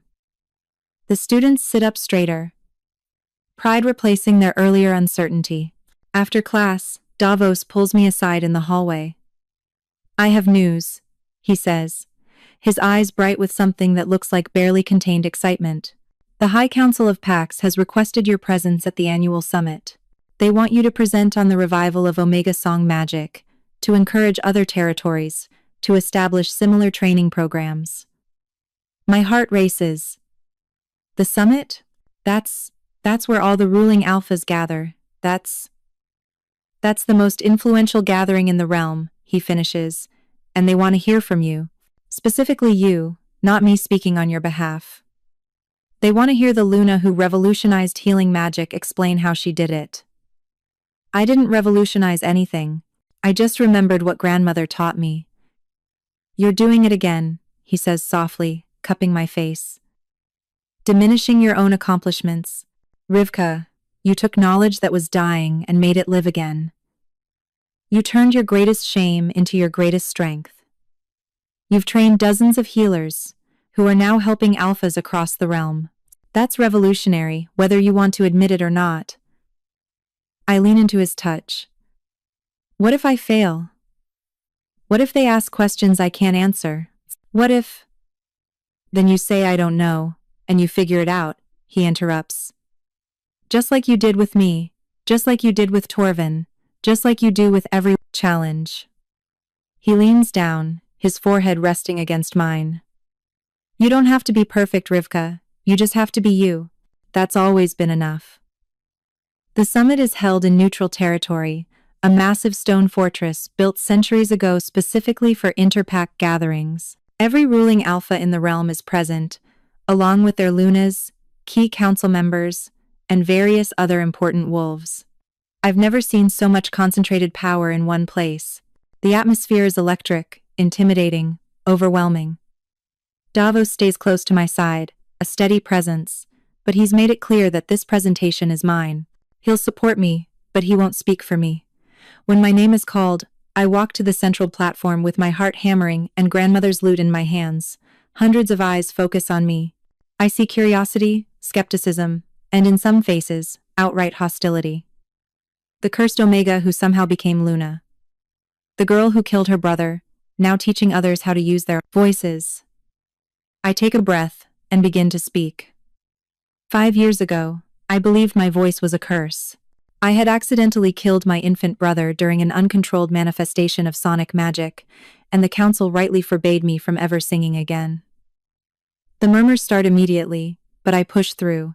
I spent 5 years in silence, believing I was broken, dangerous, a mistake that needed to be contained. And I would have stayed that way if my king hadn't given me a chance to try something impossible. I look at Davos, standing in the front row, his amber eyes full of encouragement. King Davos was dying. His wolf was fragmenting from mate loss, tearing him apart every full moon. 20 trained healers had tried to help him and failed. I was his last desperate option, a forbidden Omega with dangerous magic and no formal training. I set the lute on a small table beside me and stepped forward. I should have failed. By every logical measure, I should have made things worse. But I didn't fail, because my grandmother, who died before she could complete my training, had given me one crucial gift. She'd taught me that Omega song magic isn't about power, it's about precision. It's not about forcing outcomes, it's about offering bridges. I begin to explain the moonfall cadence, breaking down the theory and practice in simple terms. I talk about frequency, about resonance, about how sound can create a phantom anchor for a wolf that's lost its mate bond. But I also talk about the failures, the struggles, the times when I almost gave up. The council tested my methods.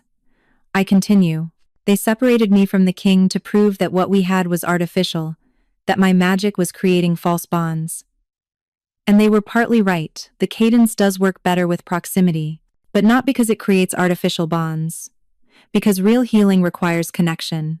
It requires presence. It requires the wolf to feel that the bridge is real, tangible, trustworthy. I pause, scanning the crowd. How many of you have alphas in your packs suffering from wolf madness? From mate loss? From trauma? From fracturing? Hands rise. Not all of them, but enough. More than I expected. The old healers understood something we've forgotten. They knew that Omega voices carry frequencies that can soothe fractured wolf consciousness. But they also knew it required training, discipline, emotional control. We stopped teaching these techniques because we dismissed them as superstition, because we decided that modern medicine was better. And for many ailments, modern medicine is better. But for wolf madness? For the specific kind of fracturing that happens when an alpha loses their mate or suffers profound trauma? The old songs work. I've proven it. My students have proven it. Alphas across the realm are recovering because we remembered what our grandmothers knew. One of the alphas in the crowd, a grizzled leader from the northern hold, stands. Luna Rivka, you speak of emotional control. But your own manifestation was uncontrolled. How can we trust that teaching these techniques won't create more tragedies like the one you caused? The question is blunt, painful, but fair. You can't, I say honestly. There's always risk when teaching powerful magic, but the greater risk is ignorance. I lost control because I had no training, no understanding of what I was capable of, no preparation for how grief would amplify my gift. If I'd been taught from childhood, if I'd understood how to separate my emotions from my healing intent, my brother would still be alive. My voice cracks on the last words. But I push through. The Academy doesn't just teach songs. We teach control, discipline, self-awareness. We teach students to recognize when they're too emotional to practice, when they need to step back, when they need support. We teach them that asking for help isn't weakness, it's wisdom. I pick up the lute again. I'd like to demonstrate, but I need a volunteer, an alpha, who's suffering from some form of wolf distress. It doesn't have to be full madness. Even anxiety, even nightmares about past battles, any kind of wolf consciousness disturbance. Silence, no one moves. Then, from the back of the hall, a young alpha stands. He can't be more than 25, his face scarred from what looks like a recent battle. My wolf hasn't slept peacefully since the western border conflict, he says quietly. Every night, I dream of the wolves we lost. Every transformation, my wolf is aggressive, restless. I'm afraid I'm fracturing. What's your name? I ask gently. Jarek Ashwood, Alpha of the Borderlands Pack. Come here, Jarek. He makes his way to the platform, and I can see the exhaustion in his eyes, the weight of command sitting heavy on young shoulders. I'm going to sing a calming verse from the Moonfall Cadence. I tell him and the watching crowd, not the full sequence that's specifically for mate loss, fracturing, but a variation designed to ease wolf anxiety and promote peaceful rest. I sit, settling the lute in my lap, and begin to play. The melody is different from what I sang for Davos, softer, more gentle, without the complex harmonics. This is a lullaby for a tired wolf, a promise of safety after trauma. I sing, and I watch Jarek's eyes drift half-closed. His rigid posture relaxes. The tension that's clearly been holding him together for months begins to ease. The song is short, maybe 3 minutes. When I finish, Jarek stands there with tears streaming down his face. I can feel him, he whispers. My wolf. He's calm. How is he calm? Because you're safe here, I tell him. Because your wolf heard a voice that promised him he could rest, and he chose to believe it. I stand and address the crowd again. This isn't magic in the flashy sense. It's not dramatic or forceful. It's simply connection. A bridge between human consciousness and wolf consciousness, built with sound and intention and care. I look around the hall at hundreds of powerful wolves, all watching me with new understanding in their eyes. The old ways are not superstition. They're technology we forgot how to use, and I'm offering to teach anyone who wants to learn, not to serve me, not to serve King Davos, but to serve your own packs, to reclaim a legacy that belongs to all Omegas, not just the powerful ones or the ones with perfect bloodlines. The hall erupts in discussion. Voices overlapping as alphas turn to their advisors, to their lunas, to each other. The summit leader, an ancient alpha whose pack I don't even recognize, calls for order. The High Council will vote on whether to formally endorse the expansion of Omega Song magic training across the realm. All in favor? The vote is overwhelming. 37 alphas in favor, only 5 opposed, 3 abstentions. The motion passes, the ancient alpha declares. Luna Rivka Ashenmore, the High Council formally, recognizes the Academy of Ancient Song and encourages all packs to send qualified Omegas for training. Furthermore, we establish a fund to support the development of additional academies in willing territories. Davos is at my side in an instant, pulling me into his arms despite the formal setting. You did it, he breathes against my hair. You beautiful, brilliant, impossible woman, you actually did it. I'm shaking, overwhelmed by the enormity of what just happened. The old magic isn't just accepted, it's endorsed. Funded, encouraged. Grandmother would have been so proud. That night, in our temporary quarters at the fortress, Davos and I lie tangled together, still processing everything. Do you know what this means? He asks, his fingers tracing idle patterns on my shoulder. You've just changed the entire power structure of Omega wolves. For centuries, Omegas have been valued primarily for bloodlines and political alliances. But now? Now they have undeniable power that has nothing to do with who their parents were. That's terrifying, I admit. That's revolutionary, he counters. And long overdue. Some alphas are going to resist. Some will see trained Omegas as threats. Let them. His voice turns hard. Any alpha who's threatened by their Omegas having power is an alpha who shouldn't be leading. Real strength isn't about dominating those beneath you. It's about raising everyone up and becoming stronger together. I prop myself up on one elbow, looking down at him. When did you become so wise? When I mated a woman who taught me that weakness and strength aren't opposites. He pulls me down for a kiss. You were at your weakest when you saved me, exhausted, forbidden, terrified. But that weakness was actually strength. That vulnerability was actually power. You taught me that lesson, Rivka. I'm just finally learning it. 5 years later, the realm has transformed. There are now 12 academies of ancient song across the territories, each headed by one of my original students. Petra runs the Northern Academy, her gift for harmony work making her a legend among the younger Omegas. Finn, who was so shy when he first arrived, now leads the Eastern Academy with quiet confidence. The Moonfall cadence is no longer a forgotten relic, it's standard training for any Omega showing aptitude for healing magic. Wolf madness, while not eliminated, is manageable in most cases. Alphas who lose their mates no longer face inevitable fracturing. They have support, treatment, hope. The Academy in the capital has expanded beyond healing songs.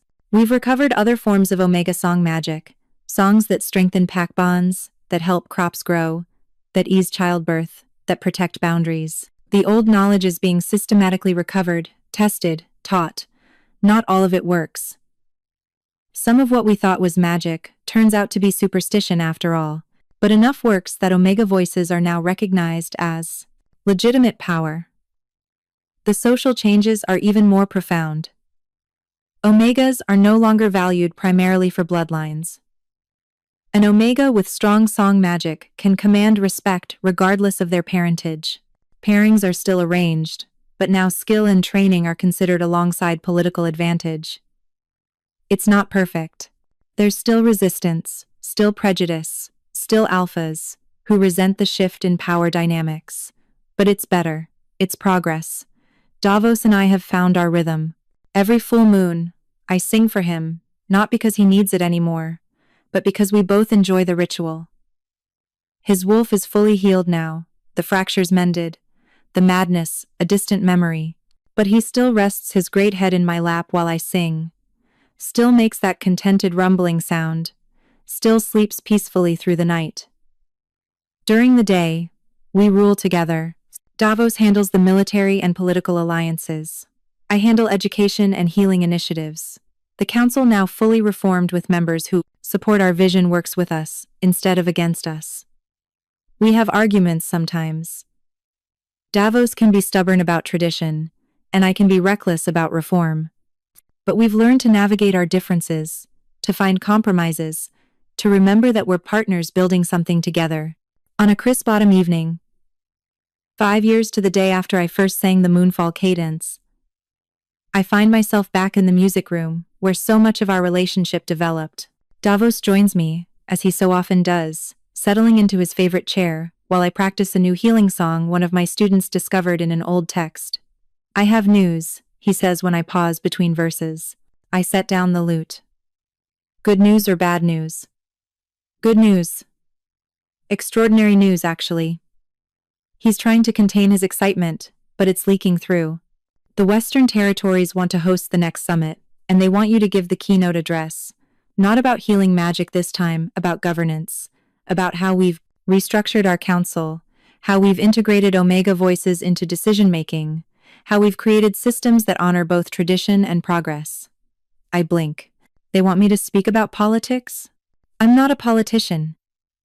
You're a revolutionary who somehow convinced the most stubborn, tradition-bound alphas in the realm to completely restructure how they think about Omega power. If that's not political genius, I don't know what is. That's different. I was just trying to help. You're doing it again, he interrupts, laughing. Minimizing. Rivka, you've changed the realm. You've changed how omegas see themselves, how alphas see omegas, how we all think about power and purpose and potential. That's political. That's revolutionary. And they want you to explain how you did it so they can do it too. I sink into the chair across from him, overwhelmed. I don't know how I did it. I just kept trying to help people. I just kept teaching. I just kept believing that grandmother was right about compassion being the greatest magic. Exactly. He leans forward, taking my hands. That's what they need to hear. Not some complicated political theory. Just you, being honest about believing in compassion, about remembering the old ways, about giving people chances even when it seems impossible. I'm scared, I admit quietly. Good, you should be. This is terrifying. His smile is gentle, but you'll do it anyway, because that's who you are. You're the woman who sang for a mad king in a locked tower. You're the woman who defied the council to sneak through tunnels just to help me. You're the woman who stood in front of the High Council and admitted your worst failure because it was the truth. He pulls me over to sit in his lap, wrapping his arms around me. You're my mate, my Luna, my greatest blessing. And you're going to stand in front of those alphas and tell them the truth about power, that it's not about domination or bloodlines or ancient rights. It's about compassion, connection, and having the courage to believe broken things can heal. I rest my head against his chest, listening to his steady heartbeat. Will you come with me to the summit? Wild wolves couldn't keep me away. He presses a kiss to my hair. I love watching you change the world. It's my favorite thing. We sit there in comfortable silence, the autumn sun setting beyond the windows, painting the sky in shades of amber and gold. I think about the girl I was 5 years ago, silent, isolated, convinced she was cursed. I think about how terrified I was that night when the guards came to my cottage, how certain I was that I would fail. I think about every full moon since then, every student I've taught, every alpha whose wolf I've helped calm, every omega who's discovered their own power. And I think about the man holding me now, the king who saw past my shame to the gift underneath, who chose me when no one else would, who's spent 5 years, proving that chosen bonds can be just as powerful as fated ones. Davos? I say quietly. Thank you. For what? For believing in me when I couldn't believe in myself. For giving me a chance. For loving me, not despite my brokenness, but including it. He's quiet for a moment, and when he speaks, his voice is thick with emotion. Thank you for saving my life, for teaching me that madness can be healed, for showing me that the strongest bonds aren't the ones fate gives us, they're the ones we choose to build, day by day, moon by moon, moment by moment. The last rays of sunlight fade, and the first stars appear in the darkening sky. In the distance, I can hear the academy students singing evening harmonies, their voices weaving together in complicated patterns that would have been impossible a few years ago. The old magic, alive and growing, spreading across the realm like seeds on the wind. Tomorrow, I'll prepare for the summit. Tomorrow, I'll worry about speeches and politics and how to explain the inexplicable. But tonight, I'm just Rivka, the Omega, who found her voice. The healer who learned to bridge broken things. The woman who chose a king and was chosen in return. I've learned that the greatest magic isn't in the songs themselves. It's in the courage to sing them. It's in the compassion to offer bridges even when you're terrified. It's in the choice to see potential in broken things, in broken wolves, in broken omegas, in broken bonds, and to believe they can heal. My voice was never a curse. It was always a gift. I just needed to find someone worth singing for, and in the finding, I found myself.